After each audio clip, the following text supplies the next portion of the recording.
thì bà chắc nhưng cách ha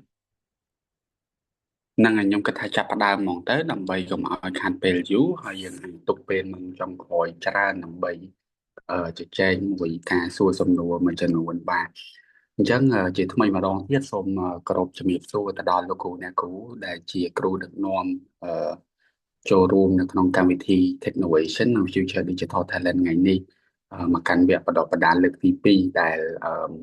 ថ្ងៃនេះផងដែរខ្ញុំសុក Steven គឺជាអ្នករៀបចំកម្មវិធី Technovation និង Future Digital Talent ហើយក៏មានបងវឌ្ឍនាជាក្រុមការងារគាត់ចូលរួមដែរដើម្បីចាំជួយឆ្លើយសំណួរក៏ដូចជាបន្ថែមចំណុចណាដែលខ្ញុំមិនអាចបាទពន្យល់បានក្បោះក្បាយបាទអញ្ចឹងថ្ងៃនេះផងដែរយើងនឹងនិយាយស៊ីជម្រៅទៅលើការស្វែងរកដំណោះស្រាយនិងផែនការអាជីវកម្មអឺមែនទែនទៅកាលពីសប្តាហ៍មុនយើងបានជជែករួចរាល់ពាក់ព័ន្ធទៅនឹងវិធីនៅក្នុងការស្វែងរកបញ្ហាបាទអញ្ចឹងការស្វែងរកបញ្ហាវាសំខាន់នៅក្នុងការឲ្យក្រុមគាត់ដឹងថាតើគាត់ដោះស្រាយបញ្ហានៅក្នុងទីមអីគេនៅក្នុងអឺមានន័យថានៅក្នុងផ្នែកណាមួយនៅក្នុងប្រទេសឬក្នុងសហគមន៍យើងហ្នឹងហើយអញ្ចឹងសង្ឃឹមថាលោកគ្រូអ្នកគ្រូបានបាទដឹកនាំក៏ដូចជាបានចែកម្លែកទៅកាន់កូនសិស្សបដាទៅលើការកំណត់បញ្ហាហ្នឹងអញ្ចឹងសម្រាប់វគ្គបដាយើងលើកនេះវគ្គទី2យើងនៅសល់ពី3វគ្គទៀតបាទយើងមានទាំងអស់5វគ្គតាមបើខ្ញុំចាំអត់ខុសបាទអឺអញ្ចឹងលើកនេះលើកទី2ហើយយើងនឹងនិយាយពាក់ព័ន្ធទៅនឹងការស្វែងរកដំណោះស្រាយនិងផែនការអាជីវកម្មអញ្ចឹងបើសិនលោកគ្រូអ្នកគ្រូមានចម្ងល់អីអាចបានលើកដៃហើយអាចតាមយុទ្ធដើម្បីកាត់សួរបានបាទបាទអញ្ចឹងនៅពេលដែលយើងស្វែងរកដំណោះស្រាយរួចឧទាហរណ៍ដំណោះស្រាយខ្ញុំលើកពាក់ព័ន្ធទៅនឹងនឹងឯឧទាហរណ៍សម្រាមនៅក្នុងសាលារៀនអញ្ចឹងនៅពេលដែលយើងស្វែងរកបញ្ហារួចវាដល់វគ្គដែលយើងដើម្បីស្វែងរកដំណោះស្រាយអញ្ចឹងលក្ខណៈដែលយើងអាចស្វែងរកដំណោះស្រាយបានគឺយើងអាចអឺធ្វើតាមរយៈ brainstorming solution របៀបបំផុសគំនិតនិងស្វែងរកដំណោះស្រាយដែលឧទាហរណ៍កន្លែងនេះខ្ញុំយកលើកមកឧទាហរណ៍ការមិនមានកាលវិភាគប្រមូលសម្រាប់ទៀងទាត់នាំឲ្យទីធ្លាសាលាមិនមានសោភ័ណភាពល្អឬសោភ័ណភាពស្អាតបាទអញ្ចឹងដំណោះស្រាយគឺអាចមានច្រើនអញ្ចឹងគឺការ brainstorming ហ្នឹងគឺជាវិធីនៅក្នុងការបំផុសគំនិតឲ្យបានច្រើនតាមដែលអាចធ្វើបានអញ្ចឹងកូនសិស្សគឺគាត់អាចសរសេរនៅលើក្តារខៀនឬមួយក៏នៅលើกระดาษណាមួយហើយគាត់អាចសរសេរបញ្ហានៅចំកណ្ដាលមកហើយគាត់គូសខ្នែងវាដើម្បីជាដំណោះស្រាយអញ្ចឹងដំណោះស្រាយអាចមានការបែងចែកសម្រាមដំណោះស្រាយវាខ្លះអាចការកែច្នៃសម្រាមនឹងប្រើប្រាស់ឡើងវិញនៅក្នុងទីធ្លាសាលាឬមួយក៏ការដាក់វេនប្រមូលសម្រាមនៅសម្ងាត់ទីធ្លាឬមួយក៏ជាសិក្ខាសាលាអប់រំបន្ថែមពីបរិស្ថានស្អាតអីចឹងទៅបាទអញ្ចឹងដំណោះស្រាយវាមានច្រើនអញ្ចឹងថាតើកូនសិស្សនីមួយៗគាត់មានវិធីណាគាត់មើលឃើញបញ្ហាហ្នឹងពីជ្រុងផ្សេងគ្នាអ្នកខ្លះគាត់ដំណោះស្រាយគាត់អាចវាថ្មីអាធ្លាប់មានអ្នកខ្លះទៀតគាត់អាចដំណោះស្រាយគាត់វាអឺវាមានន័យថាវាប្រសើរជាងដំណោះស្រាយដែលមានស្រាប់អញ្ចឹងទាំងអស់ហ្នឹងគឺយើងអនុញ្ញាតឲ្យកូនសិស្សនៅក្នុងការបញ្ចេញគំនិត brainstorming បាទអញ្ចឹង brainstorming ហ្នឹងវាចែកចេញជាពីរដំណាក់កាលនៅក្នុងការធ្វើ brainstorming គឺវាមាន divergent thinking មួយ convergent thinking អញ្ចឹង divergent ឧទាហរណ៍គឺជាដំណាក់កាលដំបូងដែលកូនសិស្សត្រូវឆ្លងកាត់អញ្ចឹងនៅពេលដែលគាត់មានបញ្ហាមួយដំណោះស្រាយដែលកូនសិស្សនៅក្នុងក្រុមហ្នឹងគាត់អាចមានគឺមានច្រើនរបៀបនៅក្នុងការដោះស្រាយបញ្ហាហ្នឹងមានច្រើនរបៀបច្រើនប្រភេទប្រើប្រាស់មធ្យោបាយផ្សេងគ្នាបាទអឺនៅពេលដែលគាត់បំផុសគំនិតច្រើននឹងឲ្យដំណាក់កាលដំបូងគឺយើងលើកទឹកចិត្តឲ្យគាត់បំផុសគំនិតច្រើនដើម្បីអឺបាទវាបានអឺចំនួនច្រើនណាអញ្ចឹងនៅក្នុង brainstorming គេនិយាយថាquantity over quality មានន័យថាយើងចង់ឲ្យបានចំនួន ជាជាងការគិតពីគុណភាពនៃដំណោះស្រាយហ្នឹងអញ្ចឹងដំណាក់កាលដំបូងនៃ brainstorming គឺគេលើកទឹកចិត្តអត់តន់ឲ្យគិតថាដំណោះស្រាយហ្នឹងធ្វើទៅកើតអត់ដំណោះស្រាយហ្នឹងមើលទៅពិបាកធ្វើមើលទៅអស់លុយច្រើនឬមួយក៏អីអញ្ចឹងដំណាក់កាលដំបូងគឺគេអត់តន់ឲ្យគិតទេគេឲ្យកូនសិស្សគាត់ free គាត់គិតដោយសេរីដោយអត់មានអីមកខាំឃាត់គាត់បាទអញ្ចឹងដាក់គឺគាត់យើងគិត divergent thinking ឲ្យបានមធ្យោបាយឲ្យបានច្រើនបន្តមកទៀតនៅពេលដែលយើងគិតថាយើងពេញចិត្តទៅនឹងចំនួនដែលយើងបានបញ្ចេញមកហើយចំនួនកំណត់ដែលយើងបានបញ្ចេញមកហើយគឺយើងចាប់ផ្ដើមចូលដល់ convergent thinking convergent thinking កន្លែងនេះទើបដល់ដំណាក់កាលដែលគាត់ត្រូវជ្រើសរើសដំណោះស្រាយមួយក្នុងដំណោះស្រាយច្រើនដែលគាត់លើកឡើងហ្នឹងអញ្ចឹងវិធីនៅក្នុងការជ្រើសរើសដំណោះស្រាយមួយក្នុងចំណោមដំណោះស្រាយជាច្រើនវាអាចធ្វើទៅតាមច្រើនរបៀបអញ្ចឹងទីមួយយើងអាចជាការបោះឆ្នោតបាទស្ដាប់ទៅលើមតិភាគច្រើនអញ្ចឹងយើងឲ្យកូនក្រុមដែលគាត់លើកគំនិតគាត់ហ្នឹងបញ្យល់មកបញ្យល់ម្ដងម្នាក់មកហើយចាប់ផ្ដើមបោះឆ្នោតថាតើដំណោះស្រាយណាដែលស្ដាប់ទៅមានការពេញចិត្តឬមួយបាទអ្នកចូលចិត្តច្រើនឬអ្នកចង់ធ្វើបែបហ្នឹងច្រើនគឺយើងយកគំនិតមួយហ្នឹងមួយវិញទៀតយើងអាចធ្វើជាការថ្លឹងថ្លែងeffect មួយ cost analysis អានេះចាំមើលខ្ញុំអត់ទាន់បានដាក់ចូលក្នុង slide ប៉ុន្តែខ្ញុំនឹង share នៅក្នុងក្រុមបន្តទៀតអឺបាទអញ្ចឹងយើងអាចថ្លឹងថ្លែងថាតើមធ្យោបាយណាងាយស្រួលធ្វើជាងគេមានន័យថាចំណាយតិចប៉ុន្តែមានប្រសិទ្ធផលខ្ពស់បាទស្រួលធ្វើហើយប្រសិទ្ធផលខ្ពស់អាហ្នឹងក៏ជាវិធីនៅក្នុងការជ្រើសរើសដំណោះស្រាយដែលយើងចង់យកមកធ្វើដែរបាទអញ្ចឹងវាមានវិធីច្រើននៅក្នុងការជ្រើសរើសហ្នឹងប៉ុន្តែអ្វីដែលខ្ញុំគិតថាងាយស្រួលហើយអាចធ្វើទៅបានហ្នឹងគឺអាចជាការមូលមតិយកដំណោះស្រាយដែលមានសម្លេងច្រើនជាងគេហ្នឹងហើយបាទអឺបាទអញ្ចឹងនៅពេលដែលអញ្ចឹងខ្ញុំចូលមកដល់ចំណុចនេះខ្ញុំចង់បាទសួរពីលោកគ្រូអ្នកគ្រូថាតើមានជាចម្ងល់អីអត់ត្រឹមប៉ុណ្នេះមុនខ្ញុំចូលទៅបន្តទៀតបាទ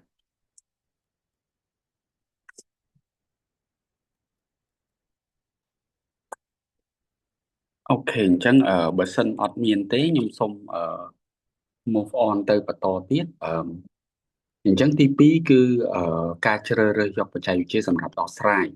អញ្ចឹងដូចលោកគ្រូអ្នកគ្រូដឹងស្រាប់ហើយសម្រាប់កម្មវិធី technology យើងកម្មវិធីដំណោះស្រាយមានន័យថាបញ្ហាអីក៏ដោយក៏យើងទាមទារឲ្យប្រើប្រាស់កម្មវិធីទូរស័ព្ទដៃដើម្បីយកទៅដោះស្រាយដែរបាទវាគឺជាតម្រូវការនៃកម្មវិធីអញ្ចឹងកម្មវិធីទូរស័ព្ទដៃហ្នឹងគឺវាបាទកម្មវិធីដែលអ្នកគ្រូប្រើដើម្បីយកទៅបង្កើតកម្មវិធីទូរស័ព្ទដៃហ្នឹងវាមានច្រើនផ្សេងគ្នាកន្លែងនេះចង់បញ្ជាក់បាទមុននឹងយើងចូលទៅការយកបច្ចេកវិទ្យាសម្រាប់ដោះស្រាយដំចង់បញ្ជាក់ប្រាប់លោកគ្រូអ្នកគ្រូដែរថាដំណោះស្រាយខ្លះកូនសិស្សគាត់គិតអត់ឃើញទេថាត្រូវយកកម្មវិធីទូរស័ព្ទដៃទៅដោះស្រាយបានឧទាហរណ៍ដូចកម្មវិធីនៅផ្ទះគាត់ត្រជាក់ពេកឧទាហរណ៍អញ្ចឹងដំណោះស្រាយខ្លះវាអត់ទាមទារបច្ចេកវិទ្យាទេវាដូចជាការពាក់អាវឲ្យក្រាស់ជាងមុនឬមួយក៏មានម៉ាស៊ីនកម្ដៅអីចឹងទៅអឺដោយឡែកសម្រាប់កម្មវិធីយើងដល់អ្នកគ្រូលោកគ្រូជួយបែបបំផុសគំនិតគាត់ឧទាហរណ៍នៅក្នុងផ្ទះបើសិនតែជាក់ពេកយើងអាចមានជាកម្មវិធីទូរស័ព្ទដៃឧទាហរណ៍ដើម្បីអាចប្រមើលមើលពីសីតុណ្ហភាពនៅក្នុងផ្ទះរយៈពេល2ឬ3ថ្ងៃមុនអីចឹងទៅដើម្បីឲ្យគាត់ត្រៀមខ្លួនអីចឹងទៅបាទឬមួយក៏ជាកម្មវិធីទូរស័ព្ទដៃមួយដែលមានអឺលេខទំនាក់ទំនងទៅកាន់បាទនេះខ្ញុំនិយាយភ្លាមឧទាហរណ៍តាក់ទងទៅកាន់មន្ទីរពេទ្យដើម្បីឧទាហរណ៍បើសិនជាមានការអីនៅផ្ទះអីចឹងទៅគឺគាត់អាចតាក់ទងបានលឿនអញ្ចឹងអាហ្នឹងគឺជាផ្នែកមួយនៃកម្មវិធីដែលតម្រូវឲ្យកូនសិស្សប្រើកម្មវិធីទូរស័ព្ទដៃដើម្បីដោះស្រាយអញ្ចឹងខ្ញុំចូលមកបន្តគឺបាទការជ្រើសរើសយកបច្ចេកវិទ្យាសម្រាប់ដោះស្រាយហ្នឹងនៅក្នុងTechnovation កន្លងមកជាទូទៅមានកម្មវិធីពីរដែល និយមប្រើប៉ុន្តែវាអត់ចាំបាច់លោកគ្រូអ្នកគ្រូប្រើតែពីរហ្នឹងឯងបើសិនលោកគ្រូអ្នកគ្រូស្គាល់កម្មវិធីផ្សេងទៀតដែលគិតថាអាចធ្វើបានកូនសិស្សអាចងាយស្រួលនៅក្នុងការសិក្សាអាចបង្កើត app បានហើយមានសរសេរកូដអីដែរស្តៀងនឹងកម្មវិធីពីរនេះគឺលោកគ្រូអ្នកគ្រូអាចប្រើប្រាស់បានបាទជាវាងអញ្ចឹងខ្ញុំទៅ Scratch មុនគឺ Scratch គឺជាកម្មវិធីបង្កើតហ្គេមវាមានចលនានិងគំនូរជីវចលហើយវាអាចភ្ជាប់មួយទូរស័ព្ទមួយ tablet អីបានបាទសម្រាប់ MIT App Inventor ក៏ដូចគ្នាដែរវាមានជាកម្មវិធីទូរស័ព្ទដៃហើយវាមានមុខងារកាមេរ៉ាមាន GPS មាន sensor ផ្ញើសារអញ្ចឹងទៅអញ្ចឹងបាទកម្មវិធីពីរនេះគឺជាកម្មវិធីដែលដូចជំរាបជូនមុនហ្នឹងអញ្ចឹងជាកម្មវិធីដែលគាត់លោកក្រុមមួយគាត់អាសាប្រើអឺបាទអូខេបាទអញ្ចឹងជាកម្មវិធីដែលកូនសិស្សអាសាប្រើប៉ុន្តែវាអត់ចាំបាច់មានន័យថា limit ធំតែពីរនេះទេអឺបាទអ្នកគ្រូពីតាអ្នកគ្រូអាចអនុញ្ញាតបានអ្នកគ្រូជំរាបសួរលោកគ្រូបាទត្រង់បាទចំណុចនេះខ្ញុំធ្លាប់សួរកាលពីដើមមកហើយប៉ុន្តែនៅតែសល់ចម្ងល់ទៀតមកដល់ Scratch ហើយនឹង MIT តើសិស្សគាត់ publish វាប្រើទៅលើទូរស័ព្ទដៃចង់និយាយថាតើមានក្រុមណាឬក៏សិស្សណាដែលគាត់បង់លុយដើម្បី publish វាដើម្បីចូលរួមប្រកួតដែរឬអត់ចឹងណាអូបានអ្នកគ្រូជាទូទៅកូនសិស្សដែលគាត់ដាក់ចូលរួមប្រកួតភាគច្រើនជា free version អ្នកគ្រូខ្ញុំគិតថា free version វាមានlimit របស់វាដូចបង្កើតបានតែប៉ុន្មាន page ទេអញ្ចឹងណាអ្នកគ្រូអញ្ចឹងទីទៀតខ្ញុំចូលនិយាយដល់រឿង MVP ឯងអញ្ចឹងមានន័យថាអឺលុះត្រាតែលោកគ្រូអ្នកគ្រូ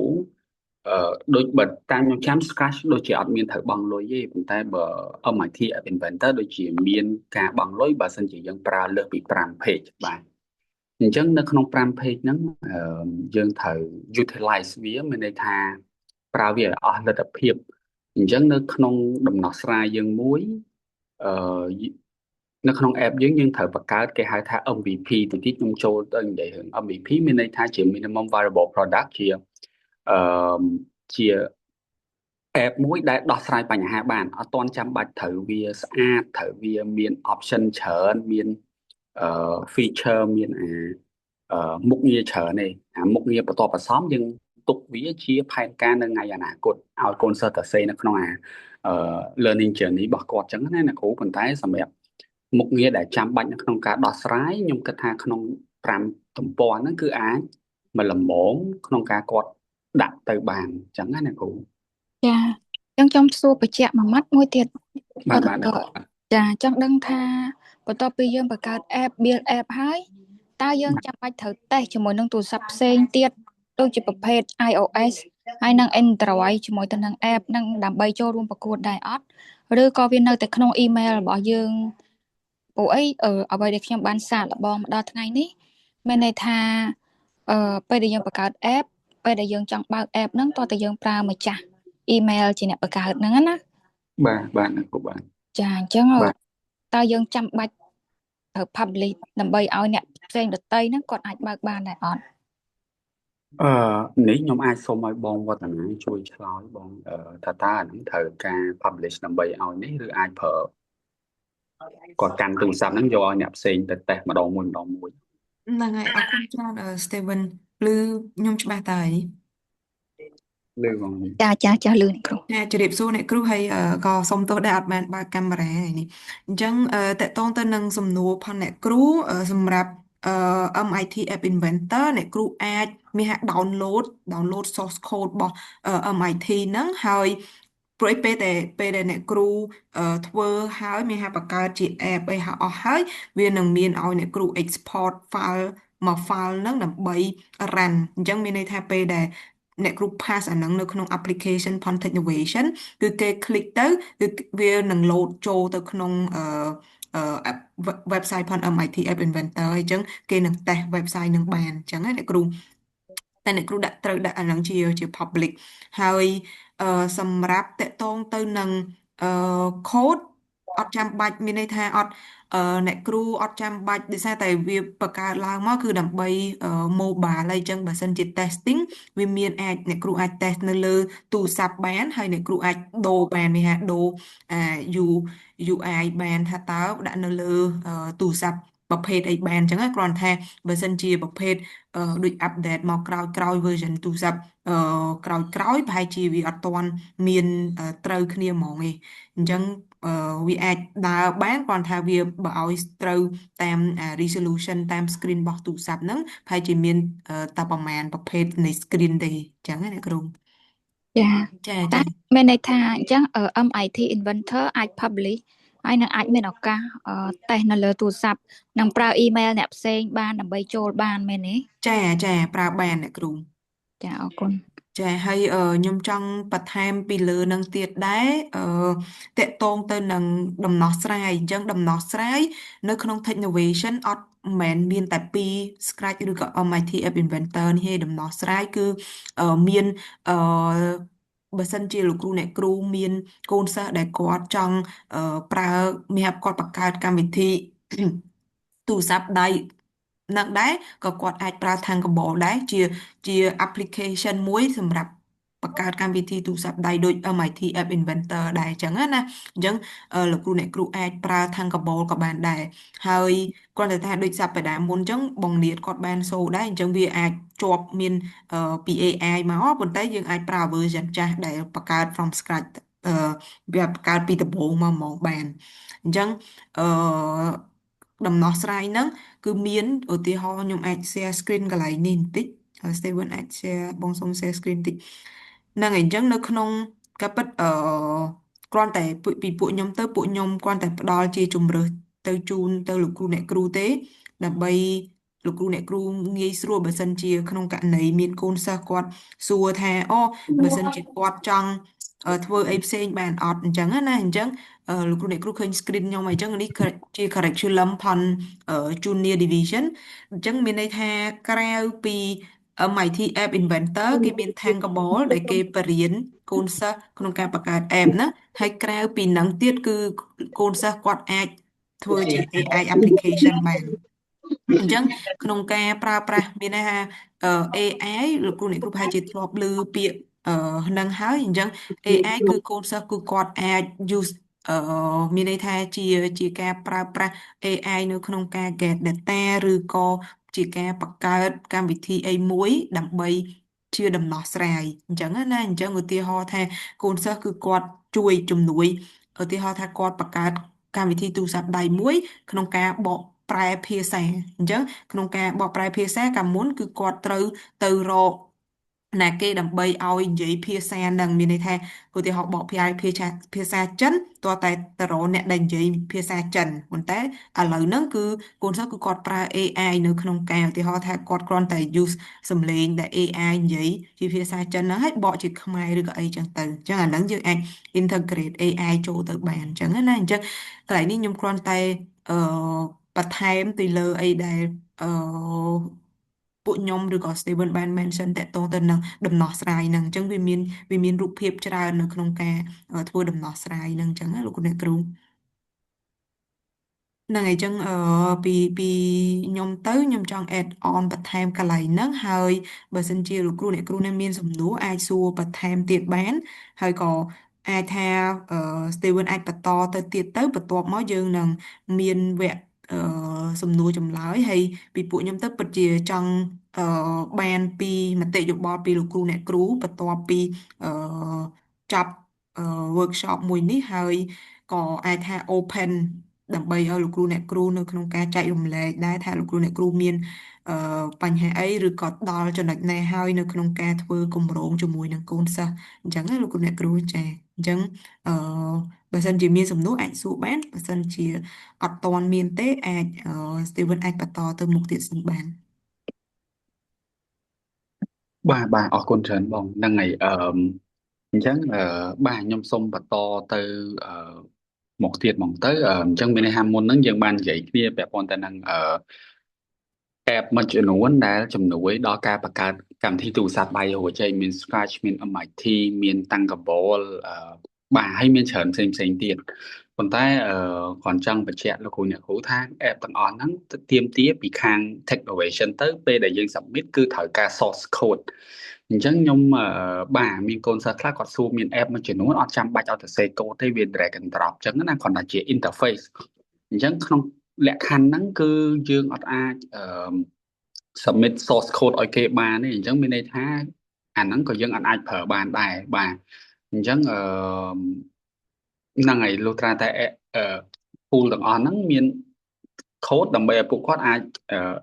រៀនបានបាទជាគោលបំណងគឺចង់ឲ្យពួកគាត់រៀនទៅសេកូដដើម្បីបង្កើតកម្មវិធីទូរស័ព្ទដៃហើយផលហ្នឹងទើបតម្រូវឲ្យប្រើប្រាស់tool ដែលមាន source code បាទអញ្ចឹងខ្ញុំសុំទៅមុខទៀតអញ្ចឹងដូចអ្នកគ្រូមុននឹងលើកឡើងអញ្ចឹងអានេះយើងចូលមកដល់ផលិតផលសម្រាប់បានអបបរមាបបកប្រែទៅអញ្ចឹងណាហើយបើជាអង់គ្លេសគឺ minimum viable product គឺជាគំរូផលិតផលដំបូងឬមុខងារគោលណាមួយដែលចាំបាច់នៅក្នុងការដោះស្រាយបញ្ហាដែលយើងចង់ដោះស្រាយហ្នឹងបាទ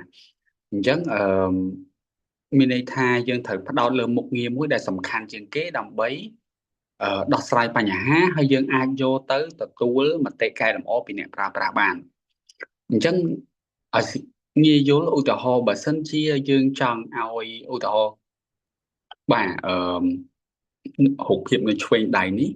ដើម្បីធ្វើដំណើរពីទីតាំង A ទៅទីតាំង B បើសិនអ្នកគ្រូមើលពីលើបើសិនជាយើងចាប់ផ្ដើមធ្វើកង់មួយយើងចង់មានន័យថាយើងចង់ចាប់ផ្ដើមធ្វើឡានហ្មងអញ្ចឹងយើងអាចធ្វើបានទេព្រោះ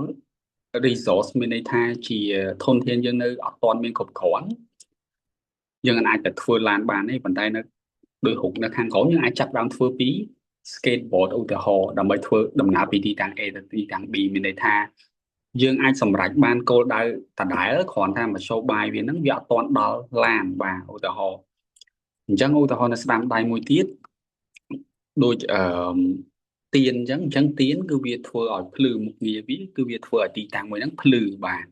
អញ្ចឹងបើសិនយើងមានលទ្ធភាពគ្រប់គ្រាន់ទើបយើងអាចទៅផលិតរហូតទៅដល់ពូលបាទអញ្ចឹងណាអញ្ចឹងជាក់ស្ដែងដូច app បងអ្នកគ្រូដែរឧទាហរណ៍បើសិនយើងដោះស្រាយបញ្ហាឧទាហរណ៍បញ្ហាមួយគឺឧទាហរណ៍បញ្ហាសម្រាមដដែលអញ្ចឹងមុខងារសំខាន់នៅក្នុង app ហ្នឹងគឺកាលវិភាគប្រមូលសម្រាមអាហ្នឹងមុខងារសំខាន់មុខងារបន្តផ្សំអាចជាហ្គេមពាក់ព័ន្ធទៅនឹងការស្គាល់ពីសម្រាមឬមួយក៏ហ្គេមពាក់ឬមួយក៏មុខងារដើម្បីតាក់ទងទៅកាន់អ្នកកែច្នៃសម្រាមអីចឹងទៅអញ្ចឹងអាហ្នឹងគឺជាមុខងារបន្តផ្សំអញ្ចឹងអាហ្នឹងលុះត្រាតែក្រុមនីមួយត្រូវកំណត់ថាតើ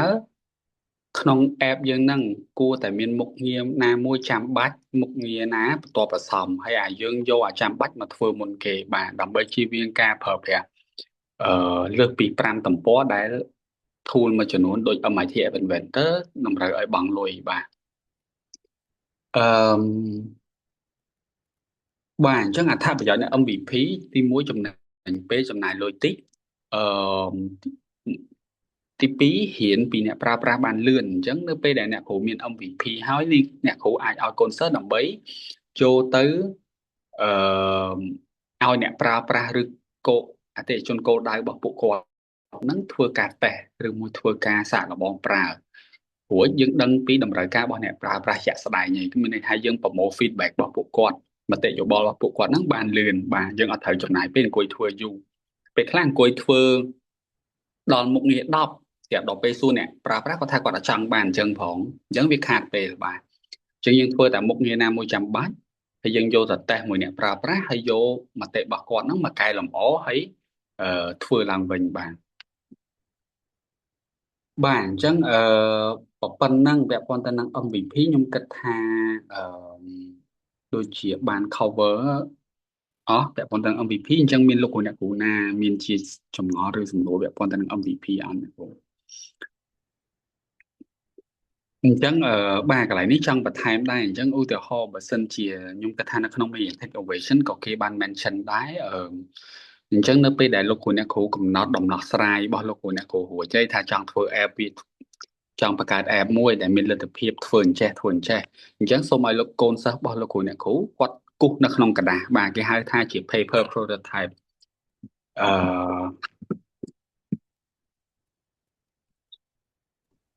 ឺ សុំខានសួរបន្តិចទៀតណាបាទអ្នកគ្រូចាតើតើមួយនឹង MVP មិញអ៊ីនធឺណិតខ្ញុំវាអត់សូវច្បាស់ចង់ដឹងថាកន្លែងនេះយើងត្រូវបង់លុយដើម្បីទទួលបានជា account MVP មែនទេលោកគ្រូអត់ទេអ្នកគ្រូ MVP មានន័យថាបាទមុននេះខ្ញុំបញ្យល់ MVP មានន័យថាជាផលិតផលសម្រាប់បានបរិមាណអ្នកគ្រូមានន័យថាបើសិនជា app របស់អ្នកគ្រូ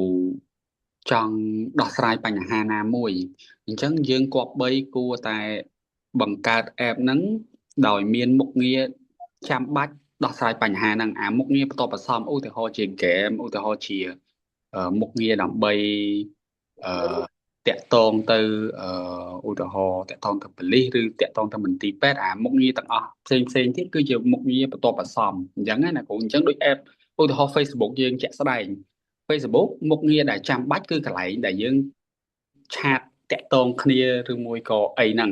ដល់អាពេលមុខងារដូចឧទាហរណ៍មាន story មានមុខងារអីទៀតមានfilter បើកកាមេរ៉ាអីហ្នឹងជាមុខងារបន្ទាប់បន្សំអញ្ចឹងណាអ្នកគ្រូចាប់ខ្ញុំតន់ដែរឬហើយអញ្ចឹងយើងឲ្យយមន័យវាថាជា MI MVP បានអ្នកគ្រូជា minimum viable product ជាបាទផលិតផលដំបូងបង្អស់អញ្ចឹងណាអ្នកគ្រូរបស់យើងណាអូខេអញ្ចឹងឧទាហរណ៍មុននឹងអ្នកគ្រូលោកគ្រូឲ្យកូនសិស្សទៅបង្កើត app លោកគ្រូអ្នកគ្រូអាចឲ្យកូនសិស្សគាត់បង្កើតជា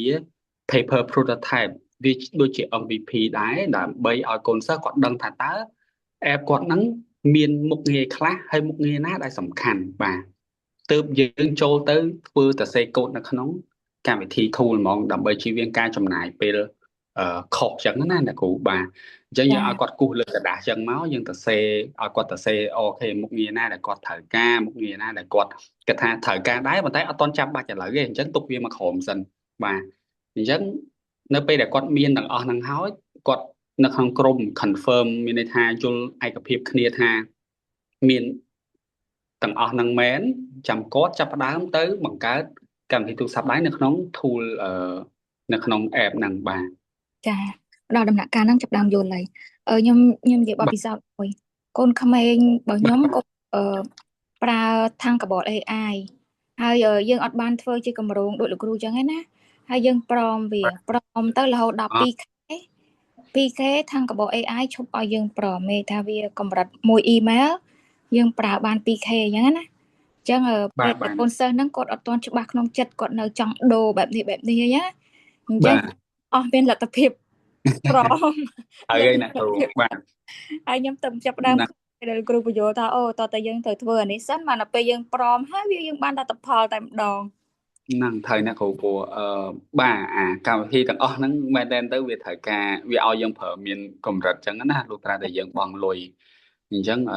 បាទជៀសវាងការចំណាយពេលទៅអង្គុយធ្វើពេលខ្លះធ្វើឲ្យខុសទៀតអញ្ចឹងដល់យើងឲ្យគាត់គូសអានេះសិនមកថាចុចមួយទៅណាទៀតចុចអាមួយនឹងហើយទៅណាទៀតអញ្ចឹងទៅយើងច្បាស់ហើយយើងចាប់បានធ្វើបាទចាអរគុណបាទអញ្ចឹងខ្ញុំសូមទៅបន្តទៀត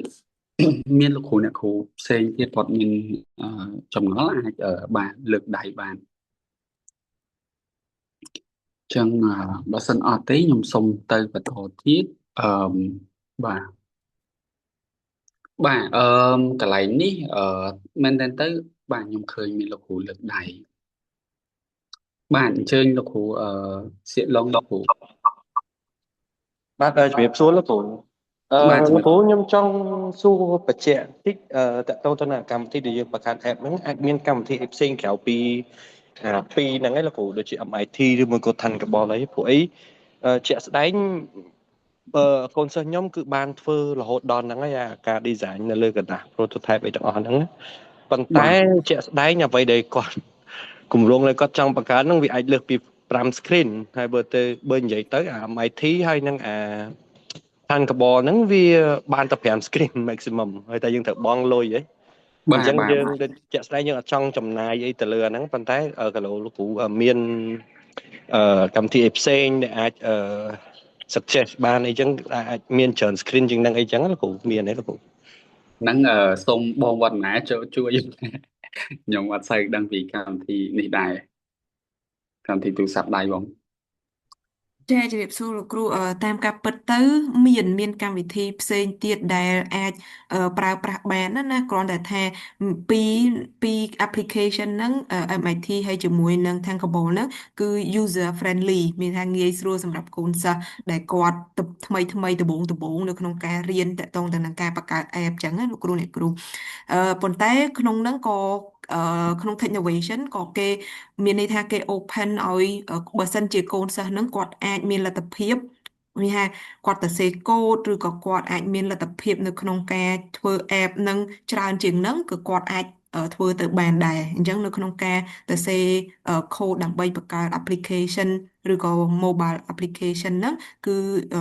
ក្នុង Technovation គឺគេ open ប៉ុន្តែលោកកូនសិស្សហ្នឹងគឺត្រូវច្បាស់ថាខ្លួនឯងធ្វើអឺ application ហ្នឹងដោយខ្លួនឯងដែលអត់មានការធ្វើឡើងដោយ AI ឯងព្រោះឥឡូវលោកគ្រូអ្នកគ្រូប្រហែលជាដឹងហើយឥឡូវហ្នឹងគឺងាយស្រួលណាស់គ្រាន់តែដាក់ក្នុង AI ឲ្យវាបង្កើត application ឬក៏បង្កើត app មួយមកបានបាត់ហើយអត់ចាំបាច់ទៅអង្គុយទៅសេកូដអីទេអញ្ចឹងណាអញ្ចឹងបានអឺគេបញ្ជាក់ដែរនៅក្នុង Technovation ដើម្បីឲ្យ fair ហើយដើម្បីឲ្យកូនសិស្សទាំងអស់ហ្នឹងគាត់ព្រោះអីមិនមែនអឺកម្មវិធី Technovation មិនមែន focus ទៅលើតែការធ្វើឲ្យចេញជាលទ្ធផលឬក៏ចេញជា mobile app ហ្នឹងឯងតើកូនសិស្សហ្នឹងគាត់រកបញ្ហាបានដោយរបៀបណាគាត់រកបញ្ហាអីគេហើយគាត់ដោះស្រាយវាដោយរបៀបម៉េចដំណោះស្រាយហ្នឹងធ្វើអីគេខ្លះហ្នឹងអាហ្នឹងបានជាចំណុចសំខាន់ហើយអឺលោកគ្រូសួរថាតើកូនសិស្សគឺគាត់អាចធ្វើអីគេបានខ្លះបើសិនជាគាត់ចង់បន្តទៅទៀតណាលោកគ្រូអញ្ចឹងឥឡូវហ្នឹងដោយសារតែជាអាចថានឹងអាចថាជា challenge ឬក៏ជាអីដែលកូនសិស្សគាត់ជួបហ្នឹងគឺគាត់អាចអត់មានថាគាត់បង្កើតបានតែ4 5 page ដោយសារត្រូវ pay លុយឬក៏ត្រូវ upgrade Tankable ឬក៏ MIT App Inventor អញ្ចឹងជាដំណោះស្រាយឥឡូវហ្នឹងគឺកូនសិស្សគឺគាត់អាចមានថាបើសិនជាគាត់មាន screen មាន function ច្រើនពីហ្នឹងគឺគាត់អាច add វានៅក្នុង future function អញ្ចឹង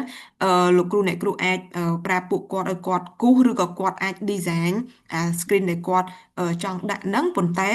បញ្ជាក់ប្រាប់គេថាតើអាហ្នឹងជានឹងពាក្យជាពេលដែលបន្តទៅទៀតទៅបើសិនជាគាត់មានលទ្ធភាពមាន resource គ្រប់គ្រាន់មានធនធានគ្រប់គ្រាន់គឺគាត់នឹងអាចធ្វើ app របស់គាត់នឹងចេញជារូបរាងបន្ថែមទៀតចេញមាន function អីបន្ថែមទៀតអញ្ចឹងណាលោកគ្រូអ្នកគ្រូអញ្ចឹងអាហ្នឹងជាដំណោះស្រាយមួយលោកគ្រូអ្នកគ្រូអាចប្រាប់ទៅកូនសិស្សហើយមួយទៀតបើសិនជាលោកគ្រូអ្នកគ្រូគិតថាអឺ app នឹងល្អកូនសិស្សគាត់ធ្វើបានល្អគាត់ចង់ add បន្ថែមអីទៀតខ្ញុំសំណូមពរឲ្យមានន័យថាឲ្យគាត់ទៅសេមានន័យសរសេរនៅក្នុងproject description ណាព្រោះអីនៅក្នុង Technovation នៅក្នុង FDT គឺគេតម្រូវឲ្យទៅសេមាន project description ឬក៏ mobile app ហ្នឹងអញ្ចឹងសូមឲ្យសរសេរបញ្ចូលគេឲ្យ clear ថាតើយើងចង់ធ្វើអីគេហើយអត់ពេលខ្លះអត់ចាំបាច់តតែមានថាapp របស់យើងហ្នឹង complete ហ្មងបានទេ just like ដូច Steven បាននិយាយអញ្ចឹងគ្រាន់តែជា paper prototype ហ្នឹងក៏យើងអាចថតរូបដាក់នៅក្នុងហ្នឹងបានដែរអញ្ចឹងមានថាពេលដែលយើងមាន resource គ្រប់គ្រាន់យើងនឹងធ្វើ app របស់យើងហ្នឹង completely full function អញ្ចឹងណាលោកគ្រូអញ្ចឹងហ្នឹងអាហ្នឹងដើម្បីដោះស្រាយទៅលើអាការប្រើប្រាស់app inventor ឬក៏ Tankable limit page របស់យើងហ្នឹងចា៎បានអ្នកគ្រូអរគុណច្រើនអញ្ចឹងខ្ញុំគិតថាខ្ញុំប្រហែលជាមានគំនិតច្រើនដោះស្រាយច្រើនអញ្ចឹងខ្ញុំចង់បញ្ជាក់បន្តិចអ្នកគ្រូអញ្ចឹងមានន័យថាបើសិនជាយើងឥឡូវវា limit នៅក្នុងTankable ហើយឬមកក៏ MIT ហ្នឹងអញ្ចឹងមានន័យថាបើសិនជាយើងអាច design screen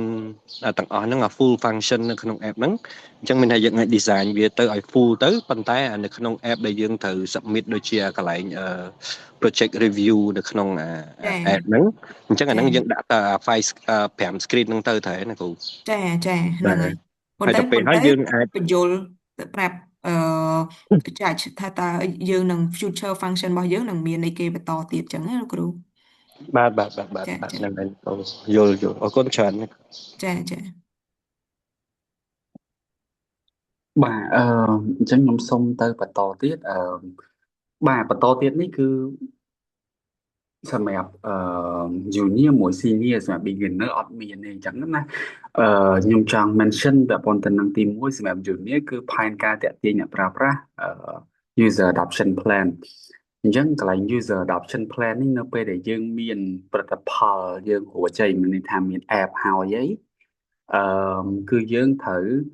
ចាប់ផ្ដើមយក app ហ្នឹងឲ្យអ្នកអតិថិជនគោលដៅយើងប្រើប្រាស់អញ្ចឹងកន្លែងហ្នឹងគឺនៅពេលដែលប្រើប្រាស់លោកអ្នកគ្រូត្រូវបើសិនជាអាចឲ្យកូនសិស្សគាត់មានសំណួរមួយចំនួនអាចជាបាទសំណួរមួយចំនួនដើម្បីសួរអ្នកប្រើប្រាស់នៅពេលគាត់ប្រើប្រាស់រួចដើម្បីកុំឲ្យតែប្រើប្រាស់រួចចម្លាក់មានន័យថាជា data ដែលយើងយកមកហ្នឹងវាអត់ដូចគ្នាឬមួយក៏វាផ្សេងគ្នាយើងពិបាកក្នុងការប្រមូលអញ្ចឹងណាអញ្ចឹងក្នុង user adoption plan នេះខ្ញុំ go through បន្តិចអញ្ចឹងទី1មានឈ្មោះក្រុមហើយមួយជា project summary អញ្ចឹងលោកអ្នកគ្រូអាចទៅសេជា project summary ថាតើ app ហ្នឹងធ្វើអីគេ project យើងធ្វើអីគេហើយ app ហ្នឹងមានមុខងារអីគេខ្លះទី2 how have you gotten people to use your app ហ្នឹងគឺតើលោកអ្នកគ្រូឲ្យបាទធ្វើយ៉ាងណាទៅមានអ្នកមកប្រើប្រាស់ app របស់យើងបាទកន្លែងនេះគឺខ្ញុំគិតថានេះជា plan ទេលោកអ្នកគ្រូអាចទៅសេបានដូចជាការ post Facebook ឬមួយក៏ការធ្វើការជាមួយដៃគូពាក់ព័ន្ធណាអញ្ចឹងទៅប៉ុន្តែទី3សំខាន់how many people have used your app and invention so far អញ្ចឹងកន្លែងហ្នឹងនៅពេលលោកគ្រូអ្នកគ្រូបង្កើត app រួចលោកគ្រូអ្នកគ្រូត្រូវឲ្យកូនសិស្សគាត់មានន័យថាមានកន្លែងដែលគាត់កំណត់ចំណាំរបស់គាត់ keep track អា number ហ្នឹងអញ្ចឹងណាថាតើអ្នកប្រើអ្នកដែលគាត់យក app ទៅឲ្យប្រើប្រាស់ហ្នឹងគឺរហូតមកដល់ឥឡូវគឺមានម៉ាអ្នកហើយទី4តើពេលដែលអ្នកដែលគាត់ប្រើប្រាស់ app ទាំងអស់ហ្នឹងហើយគាត់មាន feedback ឬមតិយោបល់មិនខ្លះអញ្ចឹងកន្លែងនេះដើម្បីងាយស្រួលនៅក្នុងការសរសេរសូមលើកទឹកចិត្តឲ្យលោកអ្នកគ្រូនៅពេលដែលកូនសិស្សគាត់យក app ឲ្យទៅគេប្រើមានជាសំណួរ1 2ដែលយើងនឹងសួរគេដើម្បីពេលដែលគេឆ្លើយមកយើងងាយស្រួលនៅក្នុងការប្រមូលអា data ហ្នឹងឲ្យទៅសេបញ្ចូលនៅក្នុង plan មួយនេះបាទជាចុងក្រោយហ្នឹង how do you plan to get people or organization use your app or invention this year អញ្ចឹងអានេះគឺជា plan ទេជាគម្រោងទេតើយើងមានគម្រោងអីគេដើម្បីឲ្យមនុស្សឬក៏ស្ថាប័នប្រើប្រាស់ app របស់យើងបាទអញ្ចឹងអាហ្នឹងគឺជាការបាទជាការក្រងទេអញ្ចឹងអាចឲ្យកូនសិស្សគាត់គិតអញ្ចឹងទៅថាតើគាត់នឹងធ្វើ post លើ social media គាត់ឧទាហរណ៍ឲ្យ influencer ណាធ្វើការមួយ influencer ដើម្បីធ្វើការចែកម្លែកគាត់ធ្វើការជាមួយនឹងដៃគូស្ថាប័នកខគអញ្ចឹងទៅបាទដើម្បីឲ្យជួយ app គាត់ហ្នឹងមានអ្នកប្រើប្រាស់កាន់តែច្រើនបាទអញ្ចឹងកន្លែងនេះគ្រាន់បាទចង់បញ្ជាក់ប្រាប់អ្នកគ្រូកន្លែងចំណុចទី3មួយទី4មានន័យថាឲ្យកូនសិស្សគាត់មាន data ច្បាស់លាស់នៅពេលដែលគាត់យក app របស់គាត់ឲ្យគេតេស្តបាទអញ្ចឹងហ្នឹងសម្រាប់ junior សម្រាប់ថ្នាក់មធ្យមសម្រាប់ថ្នាក់វិទ្យាល័យគឺយើងមាន lean canvas ឬផែនការអាជីវកម្មបាទអញ្ចឹងកន្លែងនេះនៅពេលដែលយើងមាន app មានអីរួចរាល់ហើយគឺលោកអ្នកគ្រូអាចឲ្យពួកគាត់បាទបំពេញអានេះប៉ុន្តែខ្ញុំគិតថាអានេះបាទឥឡូវខ្ញុំgo through បន្តិចទៅហើយបើសិនលោកអ្នកគ្រូមានចម្ងល់ឬមួយក៏មានជាសំណួរថងចំណុចណាលោកអ្នកគ្រូអាចសួរបានបាទអញ្ចឹង problem នេះគឺកូនសិស្សគាត់តម្រូវឲ្យបំពេញតើបញ្ហាអីដែលគាត់ចង់ដោះស្រាយនៅក្នុងកន្លោតនេះបាទទី2គឺដំណោះស្រាយអញ្ចឹងនៅពេលដែលមានបញ្ហាហ្នឹងហើយតើដំណោះស្រាយអីដែលគាត់នឹងមានដើម្បីដោះស្រាយបញ្ហាមួយហ្នឹងបាទទី3ចូលទៅដល់unique value proposition គឺជាលក្ខណៈនៃដំណោះស្រាយរបស់គាត់ដែលមានអត្ថប្រយោជន៍ទៅជាងដៃគូដទៃឧទាហរណ៍unique value proposition ហ្នឹងឧទាហរណ៍បើសិនជា app របស់គាត់មានមុខងារកដែល app ផ្សេងទៀតអត់ធ្លាប់ធ្វើពីមុនទេអញ្ចឹងគឺអាចដាក់ចូលនៅក្នុងកន្លែងនេះបានបាទ existing alternative គឺជាដៃគូប្រកួតប្រជែងថាតើណាគេជាដៃគូប្រកួតប្រជែងរបស់ app របស់គាត់បាទអញ្ចឹងគាត់អាច research មើលបន្តិចទៅតែនៅក្នុង app គាត់ហ្នឹងមានណាគេធ្លាប់ធ្វើនៅហើយបាទជាដៃគូប្រកួតប្រជែងរបស់គាត់ target market នេះគឺជាទីផ្សារគោលដៅទីផ្សាររបស់គាត់ថាតើអឺតើមនុស្សប្រភេទណាដែលជាគោលដៅអតិថិជនរបស់គាត់ឬគោលដៅទីផ្សាររបស់គាត់ឧទាហរណ៍ជាក្មេងគោលដៅអ្នកប្រើប្រាស់ app របស់ខ្ញុំគឺជា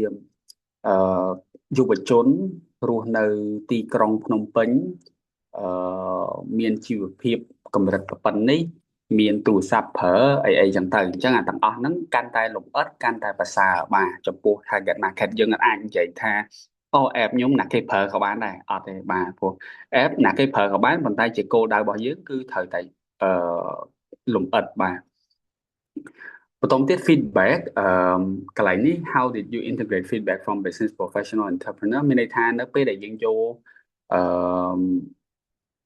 app ឬគំនិតរបស់យើងហ្នឹងតែឲ្យគេតេស្តហើយគេឲ្យ feedback មកវិញថាតើយើងបានយកអាគំនិតរបស់គេហ្នឹងមកបញ្ចូលនៅក្នុងbusiness ឬមួយក៏បញ្ចូលនៅក្នុង app យើងហ្នឹងកម្រិតប៉ុណ្ណាបាទហ្នឹងយើងអាច list down ជា bullet point ក៏បានដែរ key metric នេះគឺតើអ្វីជាការវាស់វែងភាពជោគជ័យរបស់អាជីវកម្មយើងអញ្ចឹងយើងអាចដាក់មកបើសិនជាវាមិនមែនតែជាលុយទេអញ្ចឹងបើសិនជាអ្នកគ្រូគិតថាអាជីវកម្មឬ app មួយនឹងជោគជ័យដរាបណាមានអ្នកប្រើប្រាស់ 1000 នាក់ក្នុងឆ្នាំដំបូងអញ្ចឹងអ្នកគ្រូអាចដាក់មកជា key metric បាទapp នឹងជោគជ័យដរាបណាមានខ្ញុំមានដៃគូដែលសហការមួយខ្ញុំ20ស្ថាប័នក្នុងឆ្នាំទី1បាទអាហ្នឹងក៏ជា key metric អញ្ចឹងអ្នកគ្រូអាចដាក់មក outreach គឺជាវិធីសាស្ត្រនៅក្នុងការយកផលិតផលយើងទៅដល់អ្នកប្រើប្រាស់អញ្ចឹងថាតើអ្នកគ្រូនឹងធ្វើបែបណាអញ្ចឹងវាអាចជាការផ្សាយពាណិជ្ជកម្មតាមទូរស័ព្ទតាម Facebook ការផ្សាយតាម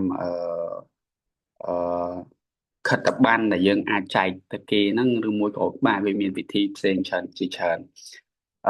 early adopter វាមកពី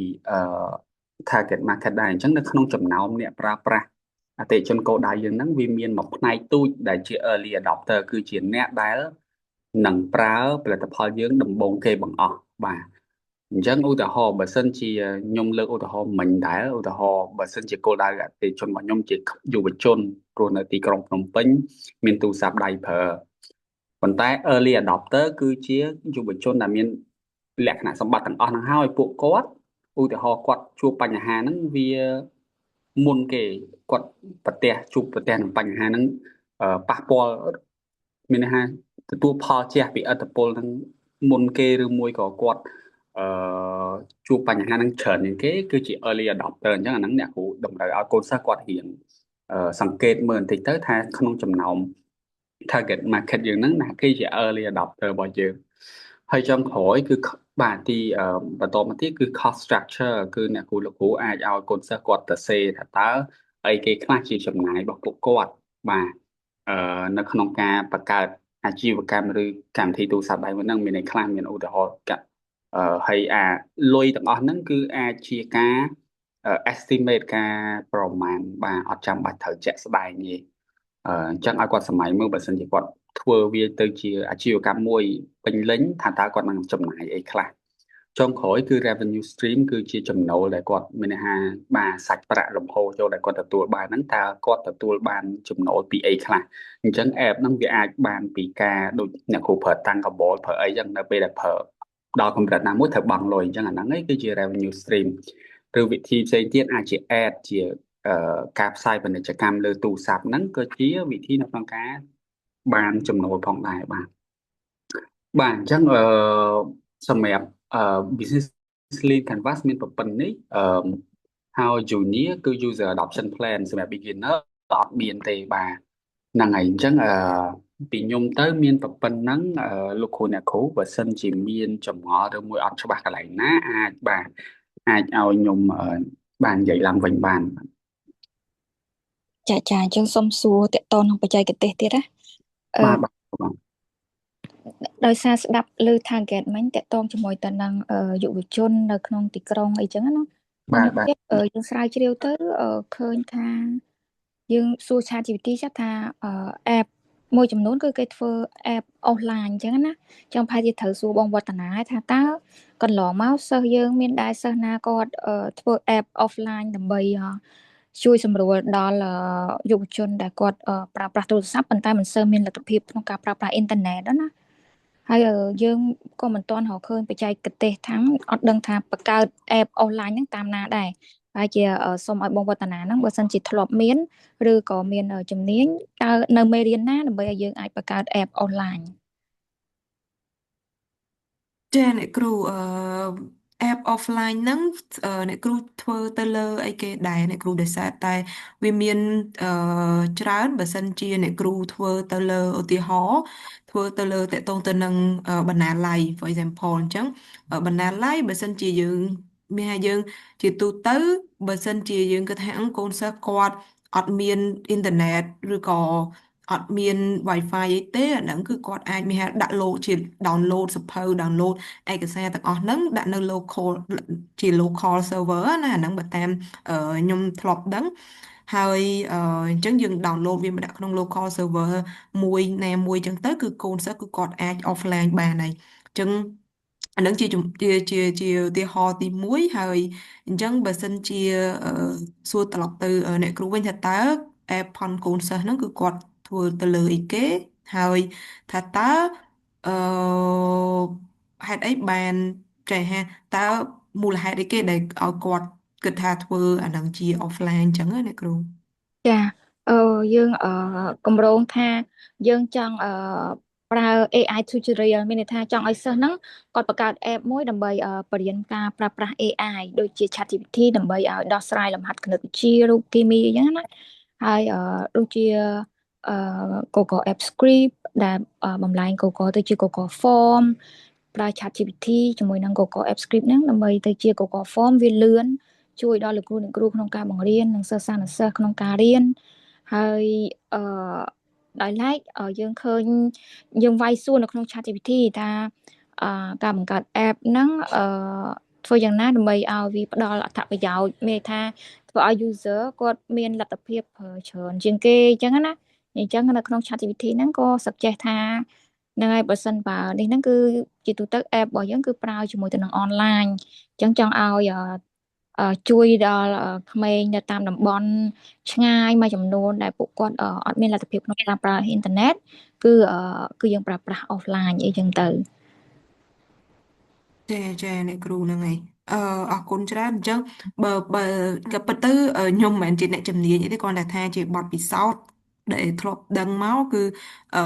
ក្នុងករណីហ្នឹងគឺអាចបើសិនជាក្នុងករណីដែល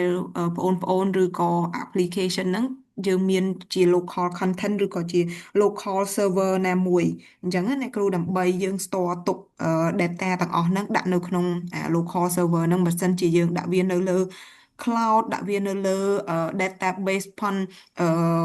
online ណាមួយអាហ្នឹងគឺ require ត្រូវការ internet ឯដើម្បីទាញយក document ទាំងអស់ហ្នឹងមកអញ្ចឹងណាអ្នកគ្រូហើយចំពោះតកតងទៅនឹងការអឺធ្វើ application ហ្នឹងកូនសិស្សអ្នកគ្រូអឺធ្វើ app ហ្នឹងឬក៏មិនដែរអ្នកគ្រូព្រោះអីចាចាដោយសារតែខ្ញុំគិតថាអឺវាខ្ញុំគិតថាអត់ខុសទេគ្រាន់តែថាចង់ឲ្យគាត់សិក្សាទៅលើuser ថាតើគាត់ target user គាត់កម្រិតប៉ុណ្ណាអញ្ចឹងណាអ្នកគ្រូហើយថាតើអឺកូនសិស្សទាំងអស់ឬក៏ target user ផនគាត់នឹងពិតជាអឺអត់មានឬក៏ខ្វះតកតងទៅនឹងការប្រើប្រាស់អ៊ីនធឺណិតនឹងមែនឬក៏អត់អញ្ចឹងណាអ្នកគ្រូអញ្ចឹងខ្ញុំចង់បញ្ជាក់កន្លែងហ្នឹងហើយខ្ញុំអាចថាខ្ញុំនឹងអឺអាចថាសំណួរអ្នកគ្រូខ្ញុំអត់ទាន់អាចឆ្លើយក្បោះក្បាយបានហើយខ្ញុំនឹងcheck ជាមួយនឹងក្រុមការងារបន្ថែមទៀតដែលគាត់មានជំនាញទៅខាងហ្នឹងហើយខ្ញុំនឹង get back ទៅអ្នកគ្រូវិញអ្នកគ្រូមាននៅក្នុង group Telegram តើអ្នកគ្រូចាខ្ញុំនៅក្នុងចាក្រុមទេចាហ្នឹងហើយអញ្ចឹងចាខ្ញុំពួកក្រុមការងារពួកខ្ញុំនឹងអាច check ជាមួយនឹងក្រុមការងារបច្ចេកទេសហើយ get back ទៅអ្នកគ្រូវិញអញ្ចឹងណាត្រង់ចំណុចហ្នឹងដូចគ្រាន់តែថាអ្នកគ្រូអាចបញ្ជាក់ជាមួយនឹងកូនសិស្សឬក៏ អាចឲ្យគាត់ធ្វើការសិក្សាទៅលើថាតើ target user ផងគាត់ជានរណាហើយគាត់មានថាគាត់មាន proof ឬក៏មានជាsurvey បញ្ជាក់ប្រមាណភាគរយដែលមានបញ្ហានៅក្នុងការប្រើប្រាស់អ៊ីនធឺណិតនឹងអញ្ចឹងណាគ្រូព្រោះអីចា បើសិនជាយើងគ្រាន់តែនិយាយយើងគ្រាន់ថាកូនសិស្សនៅស្រុកខ្មែរអត់មានអ៊ីនធឺណិតប្រើអាហ្នឹងវាអត់ត្រូវទេអញ្ចឹងណាគ្រូអញ្ចឹងថាតើបណ្ដុំអឺអ្នកប្រើប្រាស់ app របស់គាត់ហ្នឹងឬក៏ user target user ផងគាត់ហ្នឹងជានរណាគេនៅទីតាំងណាដែលគាត់អត់មានអ៊ីនធឺណិតប្រើហ្នឹងអញ្ចឹងណាគ្រូចា ចានឹងមានចាសំណួរមួយទៀតតកតងជាមួយទៅនឹងការដាក់សំណួរ survey ដើម្បីចង់ដឹងបាន feedback ត្រឡប់មកវិញឧទាហរណ៍ថាគឺយើងចង់ប្រើ Google Form មួយដែលយើងមានសំណួរដោយសារហើយ Google Form ហ្នឹងវាស្ថិតនៅក្នុង drive email របស់យើងចាអញ្ចឹងតើនៅក្នុង app វាអនុញ្ញាតឲ្យយើង link អឺ link drive មានតែ link Google Form យើងដាក់ចូលទៅក្នុង app នឹងបានដែរអត់តកតងទៅនឹង user ឬក៏ fit ឬក៏ user survey ហ្នឹងជាទូទៅអ្នកគ្រូអាច screenshot ក៏បានមានថា screenshot ដាក់វាជារូបថត submit វាជារូបថតទី1ទី2អាចបានអ្នកគ្រូ public link ហ្នឹងមានន័យថាក្នុង Google Form អ្នកគ្រូត្រូវ open ឲ្យវាជា public share ឲ្យអ្នកគេអាច view បានអញ្ចឹងណាអញ្ចឹងពេលដែលអ្នកគ្រូ upload link ឬក៏attach link Google Form ហ្នឹងនៅក្នុង application គឺគេអាចចូលមើលបានហើយគ្រាន់តែថាជាទូទៅអឺជា experience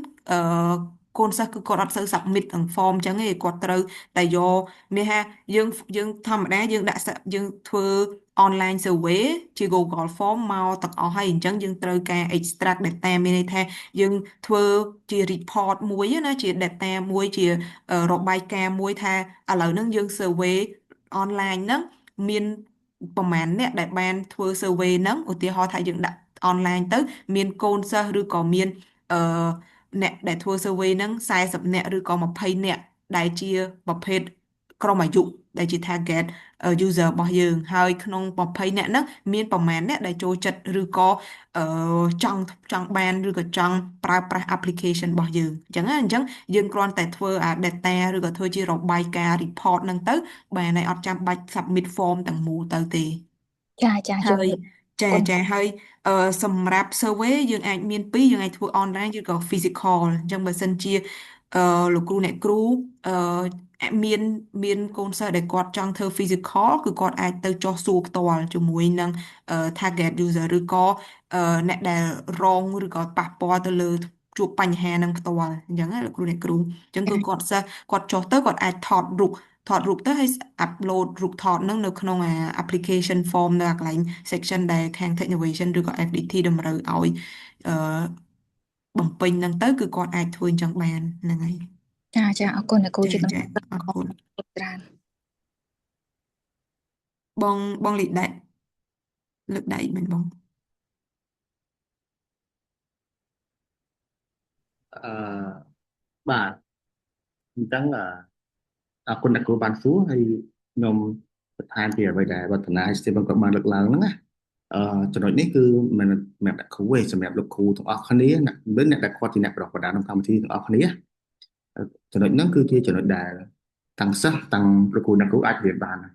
ព្រោះបើយើងនិយាយពីការធ្វើ survey ហ្នឹងគឺជាពេលដែលគាត់ត្រូវរៀនចេះ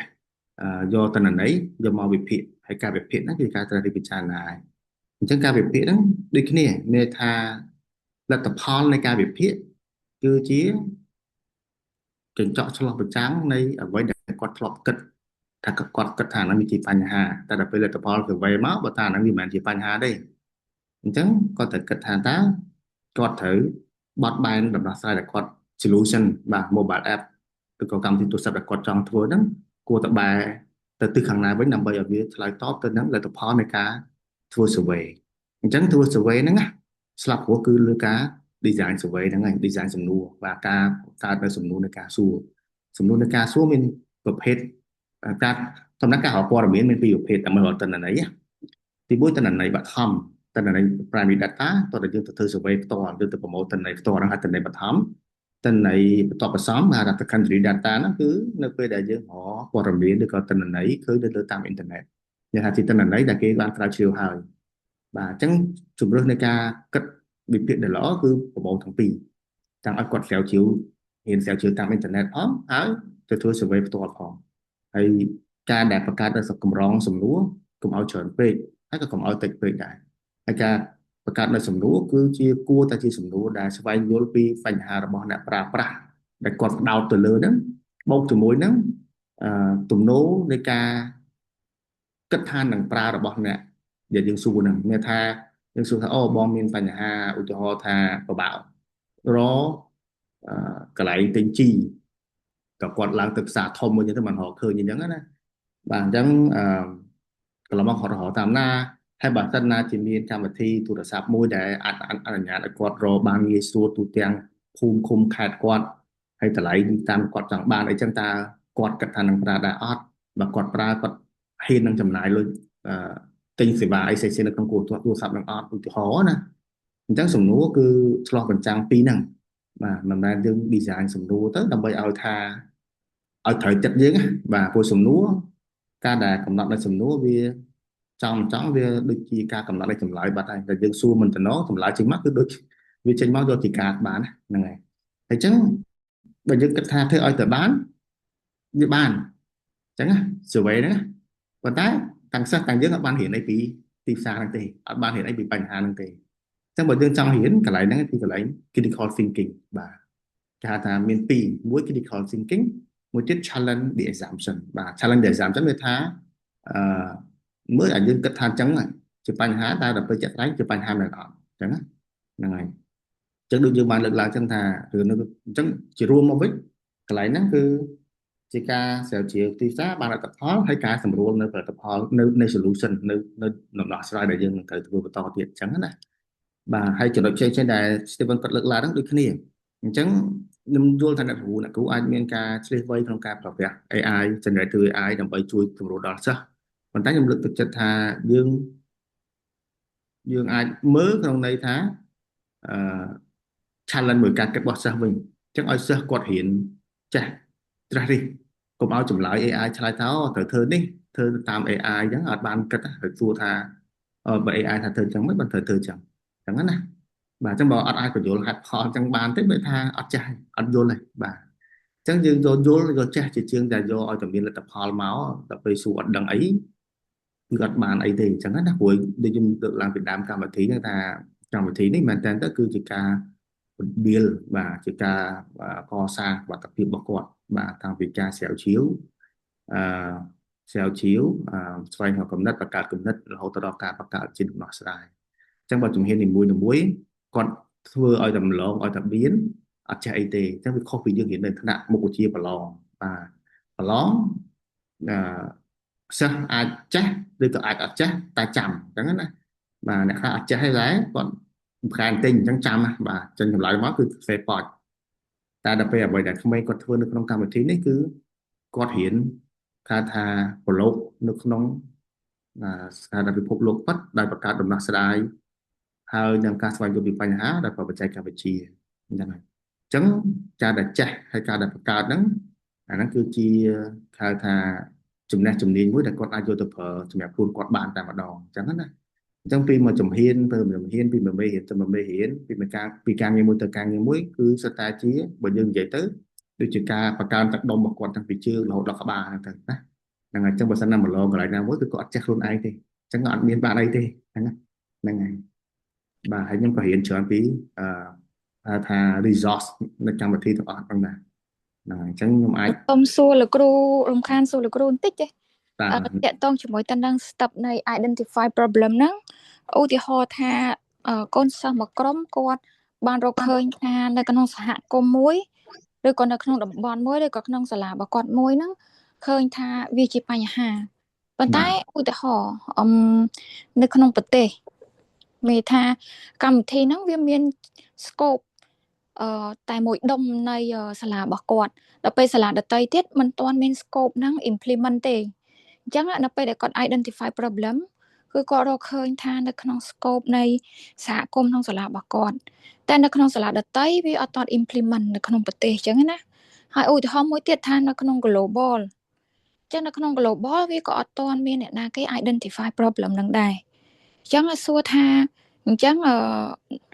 ពេលដែលគាត់ជ្រើសរើស problem ហ្នឹងយកមក solve យកមក deal សួរថាតើដូចថាវាមានឥទ្ធិពលយ៉ាងម៉េចចឹងណាឬក៏អាចយកអាហ្នឹងជា problem បានអត់ព្រោះអីនិយាយទូទៅពីកន្លងមកដោយលោកគ្រូនិយាយចាស់មានថាវាមាន primary data ហើយនិង secondary data អញ្ចឹង primary data មានន័យថាគឺយើង survey នៅក្នុងសហគមន៍ secondary data គឺយើងទទួលបានតាមរយៈ journal ឬក៏តាមរយៈការស្រាវជ្រាវឬក៏តាមរយៈ report ណាមួយដែល report ថាវាជា problem ហើយឧទាហរណ៍តកតងមកនឹង sustainable development goal SDG របស់ UN ហ្នឹងគឺគេ report ចំនួន17ចំណុចអីចឹងណាចាហើយក្នុងហ្នឹងវាអត់មានscope ដែលគាត់រើសមកហ្នឹងវាមកដុំពេកវាមិនមាននៅក្នុង sustainable development goal ទេអញ្ចឹងសួរថាចំណុចហ្នឹងការ identify problem ហើយគាត់ deal problem ហ្នឹងតើវាគួរចូលនៅក្នុងចំណុចហ្នឹងដែរអត់បាទហ្នឹងហើយអ្នកគ្រូតំណងជាបានអានហើយស្វែងយល់ច្រើនតាមស្ដាប់ណាបានមានជួនដលដល់អីទៀតចឹងសរសើរសកម្មភាពលោកគ្រូអ្នកគ្រូអាចអានបានច្រើនដែរខ្ញុំអាចឆ្លើយអញ្ចេះបាទជាទូទៅបើយើងនិយាយពីបញ្ហាក្នុងពិភពលោកហើយនៅពេលដែលយើងចូលទៅក្នុងវិស័យបច្ចេកវិទ្យាហើយយើងចាប់ផ្ដើមសប្បាយក្នុងការដែលរកគំនិតថ្មីយើងតែងតែគិតថាដំណោះស្រាយដែលយើងគិតហ្នឹងមិនទាន់មានអ្នកគេនឹកឃើញទេអញ្ចឹងណាហ្នឹងហើយអញ្ចឹងការគិតទាំងអត់ខុសទេវាជាផ្នែកមួយនៃការជំរុញទឹកចិត្តយើងណាប៉ុន្តែអ្វីដែលយើងគួរឆ្លុះប្រចាំងមកវិញពិចារណាមកវិញ reflection ណាគឺមានពីរទី1មិនបានគេមិនបានអត់មានអ្នកធ្វើណាអត់មានអ្នកធ្វើវាអាចមានពីររឿងទី1ដោយសារថាធ្វើទៅវាអត់ដើរបាទចឹងមានអ្នកធ្វើឲ្យវាអត់ដើរចឹងវាអត់មានចេញទៅជាព័ត៌មានអីធំដុំកពួនដូចក្រុមហ៊ុនធំហ្នឹងបាទតែមួយទៀតអាហ្នឹងវាមិនជាបញ្ហាបាទដល់ពេលយើងសិក្សាដល់ជំរឿវាទៅយើងឃើញថាជាបញ្ហាតែពេលសិក្សាដល់ជំរឿអាហ្នឹងវាមិនជាបញ្ហាវាអាចទៅជាអីផ្សេងណាបើចឹងទៅបានវាអត់មានហ្នឹងខ្ញុំចង់និយាយចឹងកន្លែងហ្នឹងហើយមួយទៀតគឺខ្ញុំចង់បញ្ជាក់ថាខ្ញុំសូមបញ្ចប់តិចបញ្ហារបស់ SDG វាមាន17នៅខ្មែរមាន18គេថាវាមានណាអញ្ចឹងបញ្ហានេះគឺគេបានតែគេកតេករាយរបស់ពិភពលោកមកហើយអញ្ចឹងយើងត្រូវសួរដូចគ្នាថាមិនបានរបស់យើងធ្វើហ្នឹងវាអត់មាននៅក្នុងហ្នឹងមកពីការដែលយើងកំណត់ហ្នឹងវាអត់នៅក្នុងភាពច្បាស់លាស់ណាមួយនៃបញ្ហាឬក៏វាជារឿង commercial អញ្ចឹងណាអញ្ចឹងទោះបីជារឿង commercial ក៏ដោយទោះបីរឿង profit ក៏ដោយ business ក៏ដោយអញ្ចឹងអានេះខ្ញុំបើកនេះលក្ខណៈជជែកគ្នាណាStephen អាចទៅដល់ពុកនឹងសិនក៏បានដែរបើកឲ្យឃើញ stream មកបាទ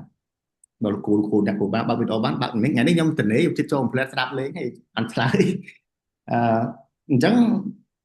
យើងគិតថាការពិត business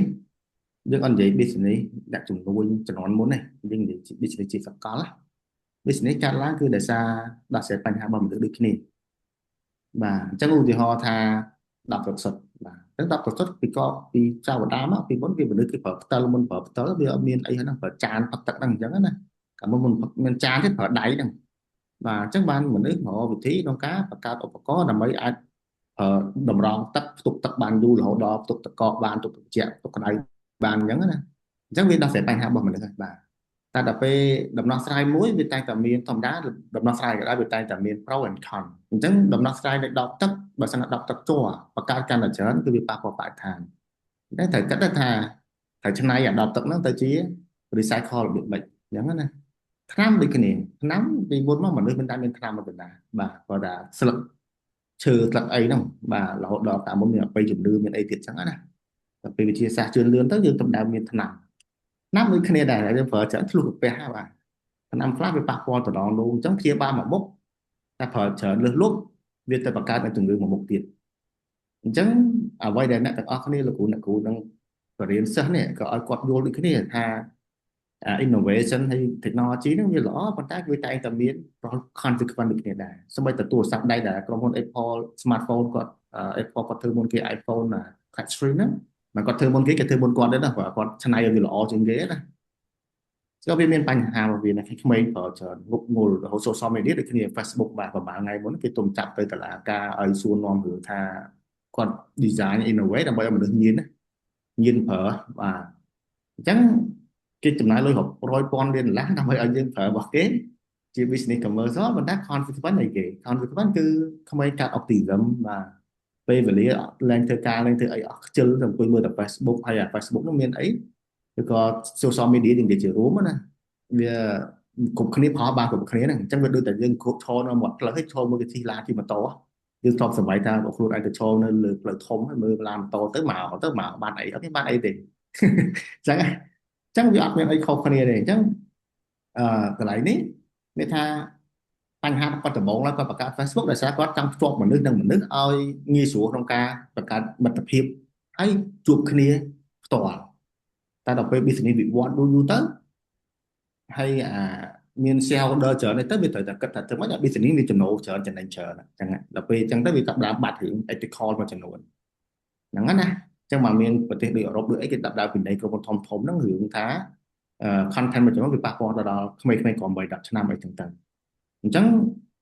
នៅពេលអាជីវកម្មមួយវាចាប់ដើមរីក idea មួយចាប់ដើមរីកធំទៅវាចាប់ដើមមានការមានផលប៉ះពាល់មួយចំនួនទៅលើសង្គមហ្នឹងអញ្ចឹងហើយបានត្រូវការគិតគូរហើយទទួលខុសត្រូវតែបើក្មេងៗគាត់គិតមិនដល់ក្រុមហ៊ុនធំអញ្ចឹងទេប៉ុន្តែខ្ញុំចង់ជូនជាកំណត់ទៅលោកគ្រូអ្នកគ្រូឲ្យដឹងថាដំណោះស្រាយក៏ដោយតែកើតមកមួយទៅវាតែយើងអត់បានគិតគូរវាតែមាន consequence វាមកហើយពេលខ្លះគេហៅថាunintended consequence បាទអញ្ចឹងពេលខ្លះគ្នាមនុស្សល្អគិតល្អក្នុងការដំណោះស្រាយល្អតែដល់ពេលគ្នាអត់បានគិតដល់រឿងថាគ្នាមិនមានចេតនាធ្វើអាហ្នឹងឲ្យវាជារឿងផ្សេងទេបាទអញ្ចឹងអាហ្នឹងជាមួយទៀតនៅក្នុងសង្គមអញ្ចឹងណាបាទតែត្រឡប់មកពីបញ្ហាអ្នកគ្រូមិនចង់មានប្រសាសន៍អីសូមអញ្ជើញបាទចាឧទាហរណ៍ដូចតែខ្ញុំនិយាយមិនចឹងមានថាតកតងជាមួយនឹង career plan មួយមានថានៅក្នុងសាលាហ្នឹងគឺគេ implement ថាថ្មីថ្មីថ្នាក់ទី12គឺឲ្យពួកគាត់ស្វែងរកថាគាត់ចង់រៀនសាកលវិទ្យាល័យអីហើយបន្ទាប់ពីចប់ពីរៀនពីសាកលវិទ្យាល័យហ្នឹងទៅមានមុខរបរនឹងធ្វើការងារអីហើយពួកគាត់ពិតជាមានការពិបាកក្នុងការសម្រេចចិត្តមែនតើនៅក្នុងបរិបទសាលាហ្នឹងមួយប៉ុន្តែយើងក៏រកឃើញថាចឹងនៅក្នុងសាលាផ្សេងនៅកម្រិតថ្នាក់ទី12គឺអត់មានសាលាណាដែលឲ្យសិស្សធ្វើ career plan ទេអញ្ចឹងមានន័យថា problem ដែលគាត់មានហ្នឹងគឺគាត់ឃើញគឺគាត់ face នៅក្នុងសហគមន៍របស់គាត់ scope តូចមួយហ្នឹងទេអញ្ចឹងហើយគាត់ចង់ធ្វើជាដំណោះស្រាយអញ្ចឹងដំណាក់កាល identify problem មានថា scope តូចហ្នឹងតើគាត់អាចយក scope តូចហ្នឹងចូលរួមប្រកួតទៅបានលទ្ធផលដែរអត់ហ្នឹងហើយអ្នកគ្រូអញ្ចឹងពេលដែលយើងគិតពីscope បាទយើងគិតពីបញ្ហាវិញអញ្ចឹងខ្ញុំលើកទឹកចិត្តថាកុំឲ្យចង់គិតផលិតផលឬគិតពី impact អញ្ចឹងណា impact មានថាផលប៉ះពាល់វិជ្ជមានអញ្ចឹងតែយើងគាត់ចង់ធ្វើហ្នឹងវាពិតជាចូលរួមចំណែកក្នុងការដោះស្រាយបញ្ហាចាស់គាត់អត់ដឹងថារៀនមុខវិជ្ជាអីធៀមខ្លួនបែបណានៅក្នុងការរៀនចប់ដើម្បីទទួលបានការងារមែនអត់បើសិនណាហ្នឹងវាពិតជាដោះស្រាយបញ្ហាហ្នឹងមែនអញ្ចឹងលទ្ធផលវាគឺធំធេងបាទវា impact វាធំនៅពេលដែលយើងនិយាយលទ្ធផលគឺវាស់វែងទៅលើអីគេវាស់វែងទៅលើ impact បាទ impact គេវាស់វែងទៅលើអីគេវាស់វែងទៅលើថា how it help or how it change people life for better អញ្ចឹងណាអញ្ចឹងដូចខ្ញុំលើកឡើងចឹងថាយើងកុំគិតការទូចធំហើយបញ្ហាហ្នឹងមកថាយើងគឺថាសហគមន៍នឹងមានទៅគិតថាអូប្រហែលវាមានសហគមន៍យើងហ្នឹងអញ្ចឹងសំណួរយើងអាចសួរវិញថាមិនបានយើងគិតថាឬមិនបានយើងហ៊ានអះអាងឬក៏ដឹងថា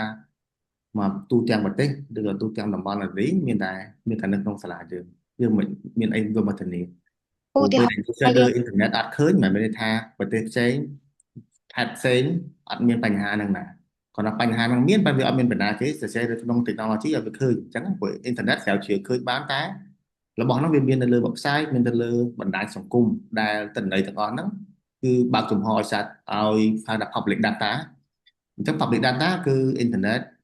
Google គឺវានឹងទាញ index ហ្នឹងមកអញ្ចឹងGoogle World Wide Web WWW វាចេញមកដោយសារអីដោយសារគម្រោងមួយរបស់ខ្ញុំនិយាយចាក់គេស្រាប់ទេណាគម្រោងមួយរបស់ co-founder Google ពីរនាក់គាត់រៀន PhD នៅ Stanford ឬ Harvard ខ្ញុំ I think by Stanford Chẳng đọc vềគាត់រៀនទៅគាត់ថាគាត់ត្រូវរកទៅភៅរកធ្វើម៉េចឲ្យលឿនហ្នឹងហើយព្រោះអត់បណ្ណាល័យជំនាន់មក9ជាង8ជាងវាទៅដើររកខ្លួនឯងហ្នឹងណាចឹងគាត់សម្កាត់គម្រោងមួយគឺថាបង្កើតថាដូចជាដូច Spider-Man វាមិន Spider-Man ទេវាដូច Spider ហ្នឹងបើតែហ្នឹងវាជារបៀបក្នុងការដែលចាប់យក keyword ហើយគេហៅ index របស់ Spider ហ្នឹងហ្នឹងហើយចឹងដល់ពេលគាត់បង្កើតជារបៀបរូបមន្តហ្នឹងទៅហើយគាត់ភ្ជាប់ប៉ុណ្ណឹងជាមួយនឹងបច្ចេកវិទ្យាអ៊ីនធឺណិតទៅអញ្ចឹងអារបៀបគាត់គិតរូបមន្តហ្នឹងវាចាប់យក keyword ទាំងអស់របស់ website ដែលមានទូទាំងសកលលោកមកអញ្ចឹងមុនមាន ChatGPT Google បាទនៅពេលយើង search លើ Google យើង search ឃើញបានលុះត្រាតែព័ត៌មានទាំងអស់ហ្នឹងគឺគេមាន store ទុកនៅកន្លែងណាមួយដែលនៅលើប្រព័ន្ធអ៊ីនធឺណិតហ្នឹងវាជា public data អញ្ចឹងណាតែបើអត់មានទេគឺអត់ហើយបាទអញ្ចឹងមកដូចថាស្រុកយើងលោកគ្រូអ្នកគ្រូទាំងអស់គ្នាចង់ឲ្យសាលាយើងភូមិឃុំយើងល្បីតើថាមាន Facebook page ណាអាសាបង្ហោះរៀនចេះបង្កើត Google Site បាទបង្ហាញពីលទ្ធផលល្អបើយើងទៅតែបើលោកគ្រូអ្នកគ្រូទាំងអស់គ្នាអត់យកអាហ្នឹងគេថាប្រើបច្ចេកវិទ្យាតែទៅជាប្រយោជន៍ creating value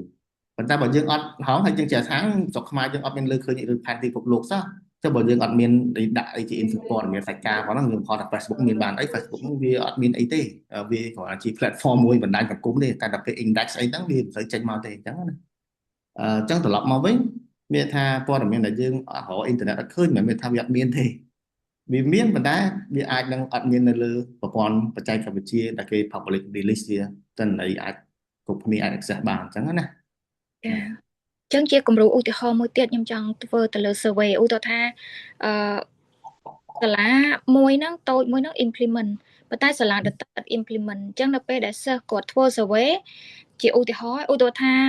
លទ្ធផលជា problem មានថាសិស្សផ្សេងទៀតគាត់អត់ទាន់ដឹងថាវាជា problem ណាអញ្ចឹងបើសិនជាឧទាហរណ៍ថាពេលដែលយើង identify problem នៅក្នុងសហគមន៍គាត់ឃើញម្ដុំសហគមន៍តូចហ្នឹងទេដល់ពេលចេញទៅជា broaden តិចទៅសិស្សផ្សេងហ្នឹងអត់ដឹងថាវាជា problem អញ្ចឹងឧទាហរណ៍ដំណាក់កាល identify problem យើង fail មានន័យថាយើងអត់ទទួលបានលទ្ធផលថាវាជា problem តែអញ្ចឹង project ហ្នឹងយើងគួរ continue ទៅទៀតឬក៏យើងគួរតែដូរទិសដៅអាហ្នឹងគឺចំណុចល្អបំផុតណាអ្នកគ្រូខ្ញុំចង់ជម្រាបលោកគ្រូអ្នកគ្រូទាំងអស់គ្នាបាទឬគឺតែអ្នកគ្រូសួរបាទហើយស្រុកខ្មែរយើងនៅក្នុងតិផរណាមនុស្សស្រីផងស្រុកខ្មែរយើង population មនុស្សស្រីច្រើនជាងអញ្ចឹងតែមកលោកគ្រូចូលរួមផងសួរអ្នកគ្រូអត់កើតទេអញ្ចឹងទីមួយអ្នកគ្រូនៅពេលដែលគាត់ជួបលទ្ធផលបែបហ្នឹងអាហ្នឹងគឺចំណុចដែលគាត់ហ៊ានដែរព្រោះនៅក្នុង innovation នៅក្នុងការដំណើរក្នុងការអភិវឌ្ឍអ្វីមួយដែលមានការច្នៃប្រឌិតគឺមិនមែនគិតមកកចេញមកកទេវាចេញទៅកថែមកបូកខបូកគអញ្ចឹងណាបាទអញ្ចឹងមានន័យថាអង់គ្លេសគេហៅថា iteration មានថាការបំលែងមកទៅមកកម្រិតទៀតអញ្ចឹងបើសិនណាគាត់ឃើញលទ្ធផលថាខហ្នឹងជាបញ្ហាមិនមែនកទេដំបូងគាត់ថាកណាតែបើខជាបញ្ហាចឹងគាត់ត្រូវរៀនក្នុងការបត់បែនតាមផែនការអាជីវកម្មតាមដំណោះស្រាយរបស់គាត់ហ្នឹងឲ្យវាដោះស្រាយបញ្ហាពិតដែលជាបញ្ហាខចឹងគឺសួរខ្លួនឯងដូចគ្នាបើសិនណាយើងឃើញថាយើងដំបូងយើងឃើញអាការៈរបស់បុគ្គលហ្នឹងយើងគិតថាបែបសង្ស័យអ្នកនឹងគ្រុនឈាមហ្នឹងយើងសង្ស័យតែពេទ្យជួបពេទ្យស្គាល់គាត់ថាអត់ផងអ្នកនឹងគាត់រៀកបាទអញ្ចឹងយើងសួរថាយើងសុំពេទ្យឲ្យដាក់ថ្នាំគ្រុនឈាមឬដាក់ថ្នាំរៀកអញ្ចឹងយើងមិនត្រូវយកថ្នាំគ្រុនឈាមថ្នាំរៀកទៅឯងព្រោះពេទ្យគាត់នេះហ្នឹងអញ្ចឹងពេទ្យខ្ញុំចង់ឲ្យថាដំណើរដើរតួដូចជាលទ្ធផលអញ្ចឹងអ្នកជំងឺដូចគ្នាទោះបីជាអ្នកជំងឺខ្លួនឯងមានអារម្មណ៍ថាខ្លួនឯងនឹងប្រហែលជាគ្រុនឈាមតែបើពេទ្យគេថារៀកអាហ្នឹងគាត់ថ្នាំរៀកអីអត់គាត់ថ្នាំគ្រុនឈាមវាវីវអីណាបាទអញ្ចឹងក្មេងៗដូចគ្នាឲ្យគាត់ត្រឡប់ខ្លួនក្នុងការដែលរៀនបត់បែនអញ្ចឹង resilient នៅពេលដែលយើងនិយាយ resilient ហើយ adaptability ពាក្យទាំងពីរហ្នឹងគឺវានៅក្នុងចំណុចហ្នឹងអញ្ចឹងបើសិនណាគាត់នៅតែរឹងរូសបាទអត់បត់បែនខ្លួនឯងទេអញ្ចឹងនៅក្នុងការរៀនវាអត់ជាបញ្ហាទេប៉ុន្តែដល់ពេលគាត់ចូលទៅធ្វើការចូលប្រឡងសង្គមពិតអាហ្នឹងជាបញ្ហាហើយណាបាទទៅកន្លែងការងារក្តីរកស៊ីក្តីបាទរកស៊ីលោកអត់ដាច់ទេបាទតែឃើញអាកាសទីផ្សារខាងនោះទៅហើយតែអត់ព្រមនៅចង់លក់ល្អមួយហ្នឹងអញ្ចឹងវាត្រូវយូរទៅវាត្រូវខ្សែធនធ្វើការដូចគ្នាគេឲ្យធ្វើកយូរទៅធ្វើខហើយគេប្រាប់ម្ដងទៅពីរដងអត់ព្រមធ្វើយូរទៅគេលេចឲ្យធ្វើការហើយបាទ ចឹងវាបត់បែន resilient ហើយ adaptability ហ្នឹងឃើញទេយើងរៀនប៉ិតហ្មងអាហ្នឹងប៉ិតបណ្ដោយអត់មានដាក់បន្ទុកទេអត់មានតែប្រឡងចេញថាចាំយំនៃពាក្យហ្នឹងថាម៉េចចេះយំនៃមិនមានថាបត់ពិសោធន៍គាត់ចេះណាបាទអញ្ចឹងអាពិសោធន៍ជាក់ស្ដែងគឺចេញមកពីហ្នឹងចឹងអ្នកគ្រូកន្លែងហ្នឹងគឺឆ្លោះប្រចាំគាត់ដឹងបានថាបងប្អូនឃើញទេចឹងអាហ្នឹងជាផ្នែកមួយនៃការដែលត្រូវចេះបត់បែនហើយត្រូវអភិវឌ្ឍ business របស់យើងហ្នឹងទៅដំណោះស្រាយទៅដោះស្រាយបញ្ហាប្រកបអញ្ចឹងណាហ្នឹងអញ្ចឹង entrepreneurship ដូចគ្នាសហគ្រិនដូចគ្នាគឺមែនតើសហគ្រិននឹងធ្វើអីគឺសហគ្រិនដូចគ្នាហ្នឹងគឺអត់មានអីដែលថាវាថិតថេរអញ្ចឹងណាសូម្បីប្រពុតក៏គាត់មានសង្ឃដីកាហ្នឹងណាបាទ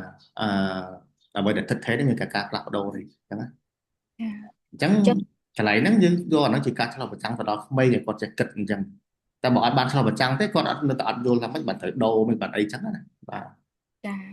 តែសារពួកយើងពេលខ្លះគឺយើងច្រឡំ step ព្រោះអីសិស្សជាទូទៅគាត់ចាប់ផ្ដើមនឹកឃើញអំពី app មុនតែដល់ពេលដែលខ្ញុំស្ដាប់លោកគ្រូបញ្យល់មក step ដែលយើងត្រូវធ្វើមុនគឺប្រហែលជា identify problem មុនយើងយក topic មិនប្រហែលណាគ្រូគឺបើចង់ចំណាយពេលឲ្យល្អបំផុតគឺស្វែងយល់ពីបញ្ហាមុនអញ្ចឹងណាចាហើយដើម្បីជាទឹកដីអាមេរិកគាត់ធ្លាប់និយាយទេណាធ្លាប់មាន quote មួយរបស់គាត់អាប់រ៉ាហាំ Lincoln គឺថាបើគាត់មានពេល8ម៉ោងកាប់ដើមជើងម្ដងណាគាត់ចំណាយពេល6ម៉ោងចលៀនបន្ថែមគាត់អញ្ចឹងណាអញ្ចឹងដូចគ្នាបើយើងមានពេលមានឆ្ពោះមួយទៀតគឺថាបើសិនណាយើងមានពេល8ម៉ោងដោះស្រាយបញ្ហាគាត់ចំណាយពេល6ម៉ោងស្វែងយល់ពីបញ្ហាដំណោះស្រាយផ្លែទេអត់បាក់ហើយសម័យឥឡូវមាន chat GPT ទៀតអត់បាក់ទៀតបើយើងនិយាយបែបផ្សេងពីមុនណា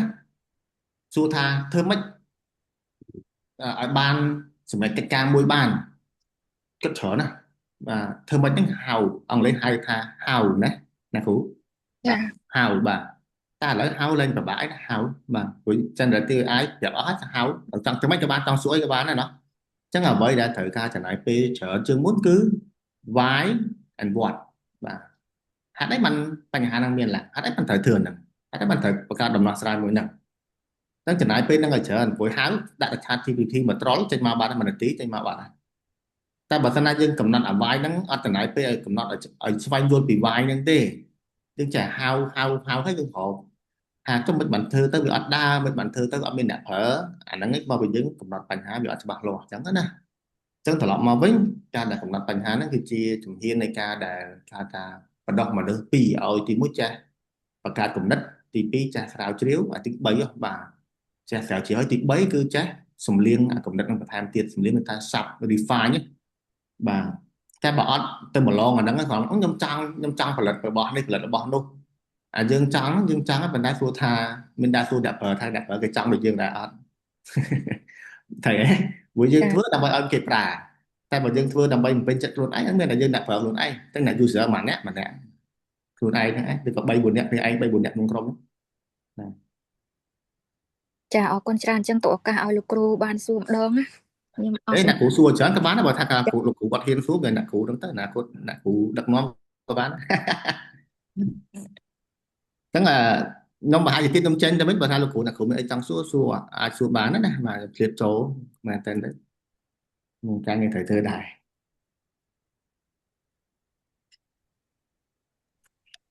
បាទអរគុណបងអញ្ចឹងលោកគ្រូអ្នកគ្រូបើសិនមានជាចម្ងល់ពាក់ព័ន្ធទៅ technical ក្តីពាក់ព័ន្ធទៅនឹងរបៀបដំណើរការនៃកម្មវិធីគឺអាចលើកដៃហើយសួរបានព្រោះឥឡូវនេះដល់ពេលវគ្គសំណួរចម្លើយឯបាទអញ្ចឹងយើងសល់ប្រហែលជា10នាទីទៀតបាទដល់ម៉ោងអញ្ចឹងអាចសួរបានបាទខ្ញុំអាចបែកនេះដោយសារអត់ទៅអ្នកសួរខ្ញុំសង្កត់ធ្ងន់នឹងពាក្យកលឹះមួយថាចង់ហើយនឹងតម្រូវការពាក្យហ្នឹងវាស្ដាប់ទៅវាងាយចង់ណានឹងតម្រូវការហ្នឹងប៉ុន្តែអ្វីដែលខុសគ្នាចង់វាចេញមកពីខ្លួនយើងពាក្យចង់ណាតែពាក្យតម្រូវការវាចេញមកពីខ្លួនយើងផងហើយក៏អាចនឹងចេញមកពីអ្នកដទៃជុំវិញពិភពលោកផងដូចគ្នាដូចខ្ញុំនិយាយរឿងប្រវត្តិរបស់អ្នកដែលគាត់បង្កើត Facebook ហ្នឹងបាទអ្វីដែលយើងស្ដាប់សាច់រឿងគាត់បង្កើត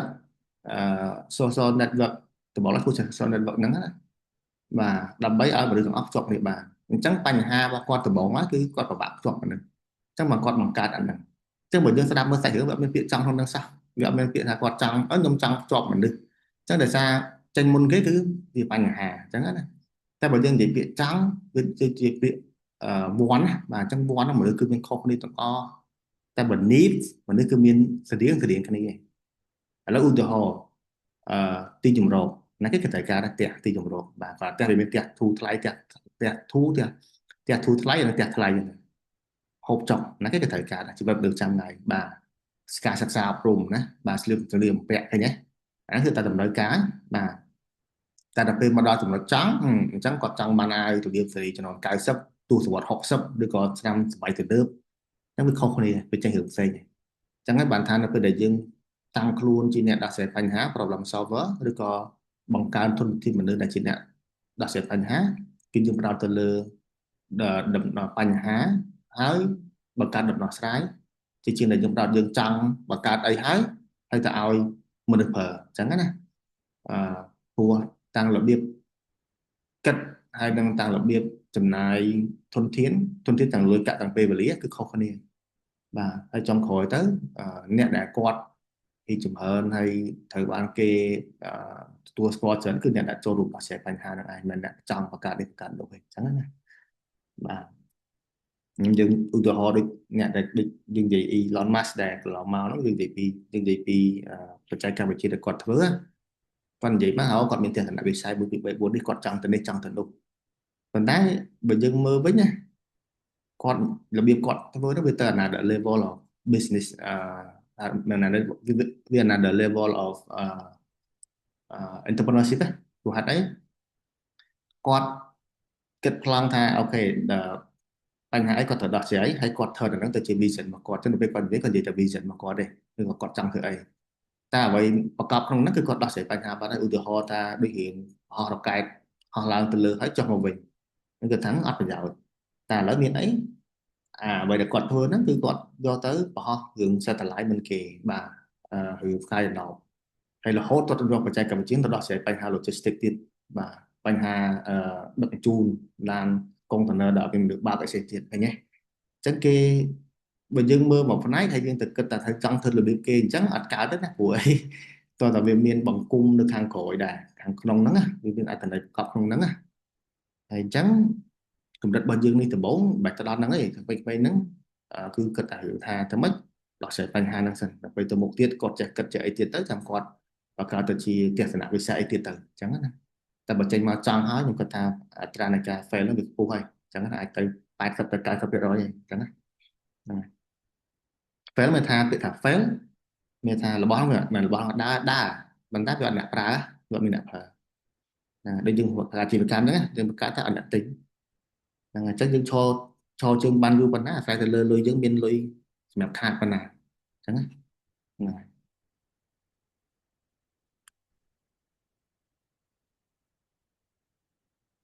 ហ្នឹងខ្ញុំទៅកាត់ពីកលិពីហ្នឹងអញ្ចឹងលោកគ្រូអ្នកគ្រូអត់មានអីទៀតទេណាពីខ្ញុំសម្រាប់ខ្ញុំអត់មានសួរអីត្រូវសួរខ្ញុំចង់សួរខ្ញុំទៀតទេឆ្លៀតពេលចង់សួរអីអាចសួរបានណាខ្ញុំតែបានចូលដែរខ្ញុំបាទអរគុណបងអញ្ចឹងយើងសល់5នាទីទៀត5-6នាទីទៀតអញ្ចឹងបើសិនលោកគ្រូអ្នកគ្រូមានសំណួរយើងអាចបើកបានជាមួយសំណួរ2សំណួរទៀតមុននឹងយើងបានបញ្ចប់វគ្គបដិបដាលើកទី2នេះបាទជាការសួរក៏បានជាការចែកម្លែកក៏បានបើសិនលោកគ្រូអ្នកគ្រូមានបទពិសោធន៍ធ្លាប់ដឹកនាំក្រុមកន្លងមក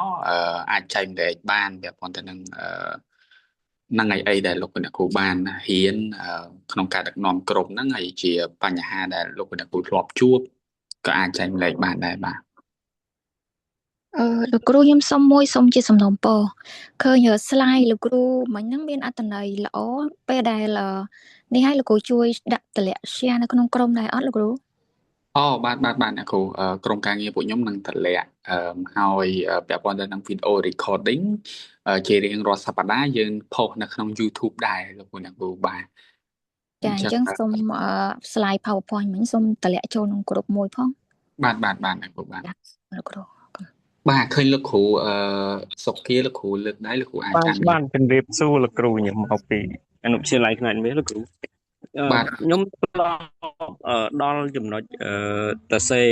លក្ខណៈ business plan ហ្នឹងហើយ ឃើញថានៅខ្វះខាតច្រើនលោកគ្រូហើយជាពិសេសដូចជាទម្រង់ខ្ញុំចូលទៅក្នុង Technovation Global យើងមានជាទម្រង់សម្រាប់ឲ្យគាត់ survey តែដោយសារកម្រិតសិស្សខ្លះនៅគាត់ភាសាអង់គ្លេសគាត់អត់សូវប្រកែទេលោកគ្រូហើយឬក៏ទម្រង់មួយទៀតដែលឧទាហរណ៍នៅក្នុងហ្នឹងវារៀងពិបាកចូលអញ្ចឹងតើលោកគ្រូអាចមានជាទម្រង់ងាយណាមួយដែលអាចជាឧទាហរណ៍ដើម្បីឲ្យគាត់ងាយស្រួលបង្កើតជាកម្រងសំណួរឬក៏គិតអាចថាជា model ទូចមួយសម្រាប់ business plan សម្រាប់អ្នកចាប់ផ្ដើមដំបូងព្រោះសិស្សខ្ញុំភាគច្រើនគឺគាត់ថ្មីដល់អញ្ចឹងទៅខ្ញុំឃើញថាអង្គពេលខ្លះយើងគិតលម្អិតច្រើនដល់ពេលអញ្ចឹងទៅគាត់រៀងពិបាកធ្វើហើយដល់ពេលចុងក្រោយពេល submit ពេលខ្ញុំតែ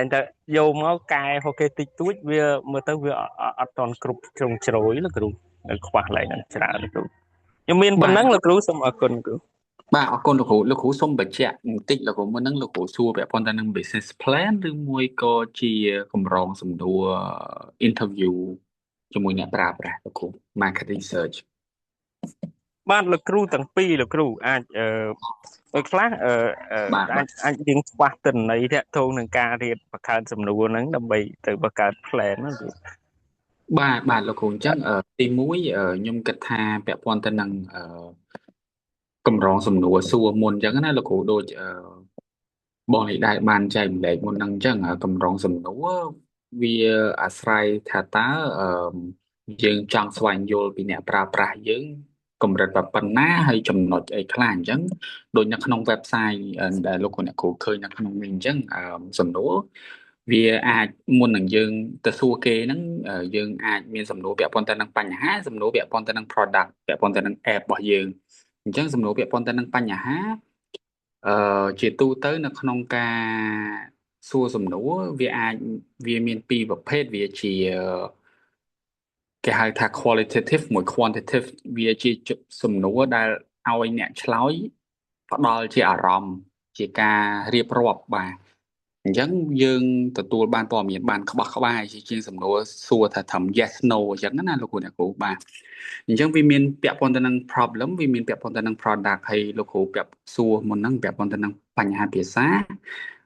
ចាំមើលទីទៀតខ្ញុំនឹងផ្ញើវីដេអូ YouTube ពីរបៀបនៅក្នុងការដាក់ extension នៅក្នុងកុំព្យូទ័រលោកគ្រូ extension បកភាសាពីអង់គ្លេសទៅខ្មែរហ្មងអញ្ចឹងកូនសិស្សគាត់អាចមានន័យថាស្វែងយល់ពីមេរៀន curriculum កម្មវិធីសិក្សារបស់ Technovation នឹងជាភាសាខ្មែរបានគ្រាន់ថាការបកប្រែហ្នឹងវាអត់បានឥតខ្ចោះ 100% ទេវាបានអាចយកជាការបានត្រឹម 70-80% អញ្ចឹងណាលោកគ្រូព្រោះអាហ្នឹងវាជា Google Translate extension បាទហើយសំណួរនេះលោកគ្រូអ្នកគ្រូអាចឲ្យកូនសិស្សបើសិនជាគាត់ពិបាកនៅក្នុងការប្រើប្រាស់ Google Form បាទដំបូងអាចលើកទឹកចិត្តឲ្យគាត់ប្រើ Google Form ដើម្បីងាយស្រួលនៅក្នុងការប្រមូលទិន្នន័យប៉ុន្តែបើសិនជាគាត់គិតថាគាត់ពិបាកអាចយកអានេះទៅដាក់ជាกระดาษលោកគ្រូហើយគាត់កាន់กระดาษហ្នឹងចុះទៅធ្វើការវាយតម្លៃមួយទៅសេនៅពេលដែលអតិថិជនគាត់តេស្តជាមួយនឹងapp របស់គាត់អញ្ចឹងណាលោកគ្រូតើខ្ញុំឆ្លើយប៉ុណ្ណេះអាចឆ្លើយសំណួរលោកគ្រូ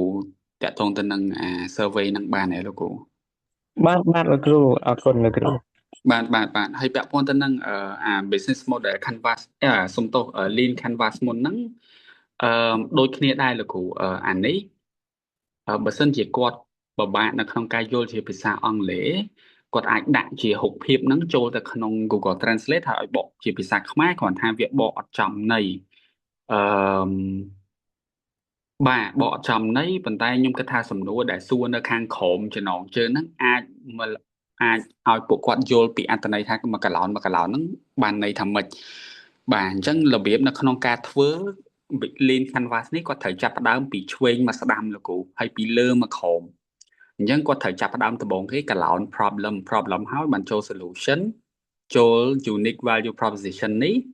existing alternative target market ហើយបានធ្លាក់មកក្រោមបាទអញ្ចឹងធ្វើពីឆ្វេងមកស្ដាំពីលើមកក្រោមលោកគ្រូបាទគាត់អត់អាចធ្វើចន្លោះបាននេះវាធ្វើឲ្យបាទអាចវែងអញ្ចឹងណាលោកគ្រូកូនសិស្សគាត់អាចចាប់អត់តាន់អញ្ចឹងយល់ល្អគួរធ្វើពីឆ្វេងមកស្ដាំពីលើមកក្រោមបាទអញ្ចឹងអានេះមានប៉ុណ្ណេះលោកគ្រូអាច ចាប់បានឬមួយក៏មានចំណុចណាដែលត្រូវការខ្ញុំបន្ថែមទៀតលោកគ្រូខ្ញុំចូលរួមជួយជាដំណោះស្រាយរបស់លោកគ្រូដែលខ្ញុំបានស្ដាប់ឮលោកគ្រូមានបញ្ហាណាលោកគ្រូអឺ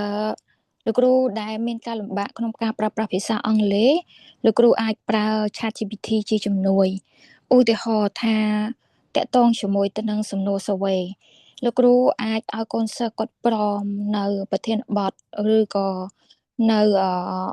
problem ដែលយើងបានមាន problem ហ្នឹងហើយលោកគ្រូចង់ឲ្យវាបង្កើតសំណួរជាសំណួរពហុជ្រើសរើសឬក៏ជាសំណួរបែបឆ្លើយ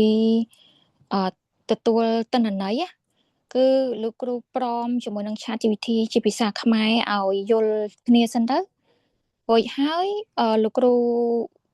យកចេញពី ChatGPT យកមកដាក់លើ Word កែអីខ្លួនឯងមកស្រឡាញ់ដែលត្រូវនឹងចិត្តខ្លួនឯងចង់បានឬក៏ត្រូវមួយនឹងប្រធានបទខ្លួនឯងហើយលោកគ្រូក៏អាចប្រើ ChatGPT ហ្នឹងឲ្យវា translate ពាក្យហ្នឹងឡើងវិញដែរហើយឧទាហរណ៍ថា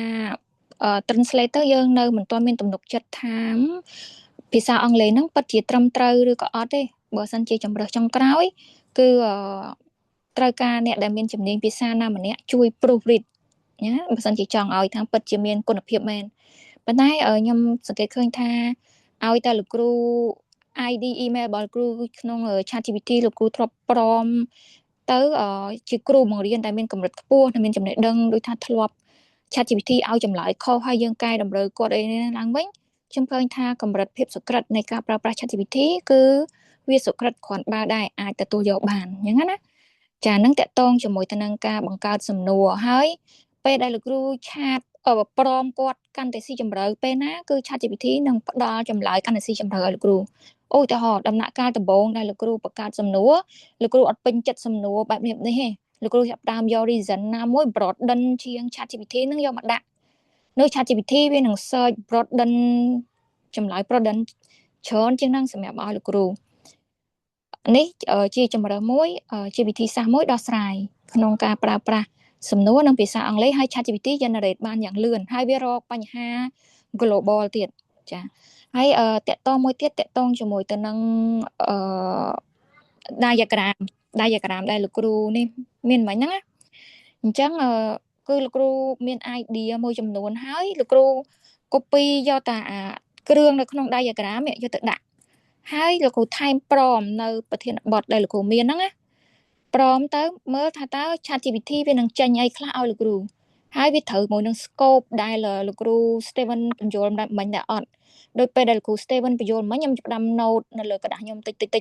កន្លែងខ្ញុំខ្លាច់ភ្លេចអញ្ចឹងគឺខ្ញុំ note អញ្ចឹងហើយចាប់អត់តាន់លោកគ្រូ Steven មិញនិយាយថាមាន record វីដេអូទៀតអញ្ចឹងចំពោះការ note ដែលដូចថាយើងខ្វះមូលដ្ឋានគ្រឹះក្នុងភាសាអង់គ្លេសឬក៏សិស្សខ្វះមូលដ្ឋានគ្រឹះហ្នឹងណាអញ្ចឹង ChatGPT ក៏វាជួយបានដែរគឺលោកគ្រូចាប់ដើមយកអូខេឥឡូវ description problem របស់ខ្ញុំអានេះបន្ទាប់ហើយជំហានទី2គឺបែបនេះហើយបែបនេះប៉ុន្តែចាំបាច់ណាស់ដូចលោកគ្រូមុននឹងបញ្យល់អញ្ចឹងគឺតកតមួយនឹង critical thinking អញ្ចឹង ChatGPT វាអត់អាចជំនួសយើងទេវាគ្រាន់តែជាជំនួយអញ្ចឹង critical thinking គឺមាននៅលើសិស្សយើងដែរគឺត្រូវតែសិស្សយើងមាន critical thinking ត្រូវអានហើយចាច់ថាអញ្ចឹងអ្វីដែល ChatGPT ឲ្យមកយើងវាពិតជាត្រូវជាមួយនឹងវត្ថុបំណងហើយខ្លឹមសារដែលយើងចង់បានហ្នឹងវានេះគ្នាហើយនៅបើមិនទាន់ទេយើងព្រមតទៀតព្រមរហូតត ChatGPT ស្គាល់យើងថាអូខេអូម្នាក់ហ្នឹងគាត់ក៏ ID email របស់គាត់ហ្នឹងគឺមានកម្រិតខ្ពស់មួយដែលអាចប្រើបានដែរអញ្ចឹងណាលោកគ្រូអាហ្នឹងជាដំណោះស្រាយមួយទៀតដែលជួយទាំងភាសាខ្មែរនិងភាសាអង់គ្លេសនៅក្នុង ChatGPT ជាដំណោះស្រាយណាលោកគ្រូអញ្ចឹងខ្ញុំជួយលោកគ្រូប៉ុណ្ណឹងលោកគ្រូយល់ថាអាចជួយលោកគ្រូបានបាទអរគុណច្រើនអ្នកគ្រូបានខ្វះខ្វាយមែនតើបាទសង្ឃឹមថាហ្នឹងហើយគាត់បានបញ្យល់បន្ថែមទៅលើចំណុចដែលខ្ញុំបានលើកឡើងសង្ឃឹមលោកគ្រូសួរមុនហ្នឹងខ្ញុំភ្លេចឈ្មោះទៅអាចចាប់បានអញ្ចឹងណាលោកគ្រូបាទលោកគ្រូចាប់បានអរគុណលោកគ្រូអរគុណច្រើនលោកគ្រូបាទបាទបងដែរបងហ្នឹងហើយអរគុណអ្នកគ្រូហើយខ្ញុំសប្បាយចិត្តឃើញលោកគ្រូអ្នកគ្រូសួរហើយមានអ្នកចែកម្លែកជាគេថាឧត្តមវត្ត best practice បាទការអនុវត្តល្អហើយខ្ញុំកំពុងគិតថាគ្រូនឹងបង្កើត GPT មួយសម្រាប់ឲ្យលោកគ្រូអ្នកគ្រូទាំងអស់ សួរទៅលើមាតិការបស់ Technovation អញ្ចឹងមានថាបើលោកគ្រូអ្នកគ្រូឆ្ងល់រឿងនៅខ្វាយមិនឆ្ងល់រឿងថាអូខ្ញុំជាគ្រូទៅតែខ្ញុំគួរតែមានប្រមរបៀបម៉េចដើម្បីសួរ ChatGPT ទៅឲ្យវាឆ្លើយមកចាំអ្វីដែលខ្ញុំត្រូវការបរៀនសិស្សឬក៏បញ្ចូលសិស្សអញ្ចឹងប្រហែលជាចុងសប្តាហ៍នេះខ្ញុំមើលសាកតេស្តជាមួយក្រុមការងារបន្តិចបើសិនណាវាអាចរួចរាល់បានពួកខ្ញុំនឹងផ្ញើ GPT នឹងជូនអ្នកគ្រូលោកគ្រូអ្នកគ្រូទាំងអស់គ្នាសម្រាប់ Technovation program Technovation ហើយនិង Future Digital Talent ហ្នឹងអញ្ចឹងគឺលោកគ្រូអ្នកគ្រូទាំងអស់គ្នាមានជំនួយការមួយទៀតដែលយើងរៀបចំឲ្យអញ្ចឹងណាបន្ថែមទៅលើ ChatGPT ឬក៏ Generative AI ផ្សេងពីហ្នឹងហ្នឹងហើយអញ្ចឹងខ្ញុំបាទជូនបុគ្គលចកជូនប៉ុណ្ណេះបាទសូមអរគុណបាទអរគុណបងហ្នឹងហើយបាទដោយសារមើលទៅយើងដូចជាដល់ម៉ោងកំណត់ដែរហើយអញ្ចឹងម្ដងទៀតអរគុណច្រើនលោកគ្រូអ្នកគ្រូដែលបានចំណាយពេលចូលរួមវគ្គបណ្ដុះបណ្ដាលថ្ងៃនេះហើយបើសិនជាលោកគ្រូអ្នកគ្រូនៅមានចម្ងល់ឬចំណុចណាដែលចាប់អត់ទាន់បានលោកគ្រូអ្នកគ្រូអាចប្រើប្រាស់ក្រុម mentor របស់យើងនៅក្នុង Telegram ហ្នឹងអាចសួរបានបាទក្រុមការងារនៅចាំឆ្លើយបាទរហូតអឺហើយអញ្ចឹងមុននឹងចប់ខ្ញុំអាចសូមលោកគ្រូអ្នកគ្រូជួយបើកកាមេរ៉ាដើម្បីយើងសូមធ្វើការថតរូបមួយបាទមុនយើងចប់បាទអូខេអញ្ចឹងបងវឌ្ឍនាបងអាចចាំជួយថតបានទេបងអូខេហ្នឹងហើយចាំផ្លែអូខេបាទអូខេអញ្ចឹង1 2 3សុំមួយទៀត1 2 3អូខេហើយអរគុណច្រើនលោកគ្រូអ្នកគ្រូបាទអរគុណច្រើនលោកគ្រូអ្នកគ្រូជំរាបលាទាំងអស់គ្នាបាទលោកគ្រូទាំងអស់គ្នាបាទជំរាបលាចាជំរាបលាលោកគ្រូអ្នកគ្រូ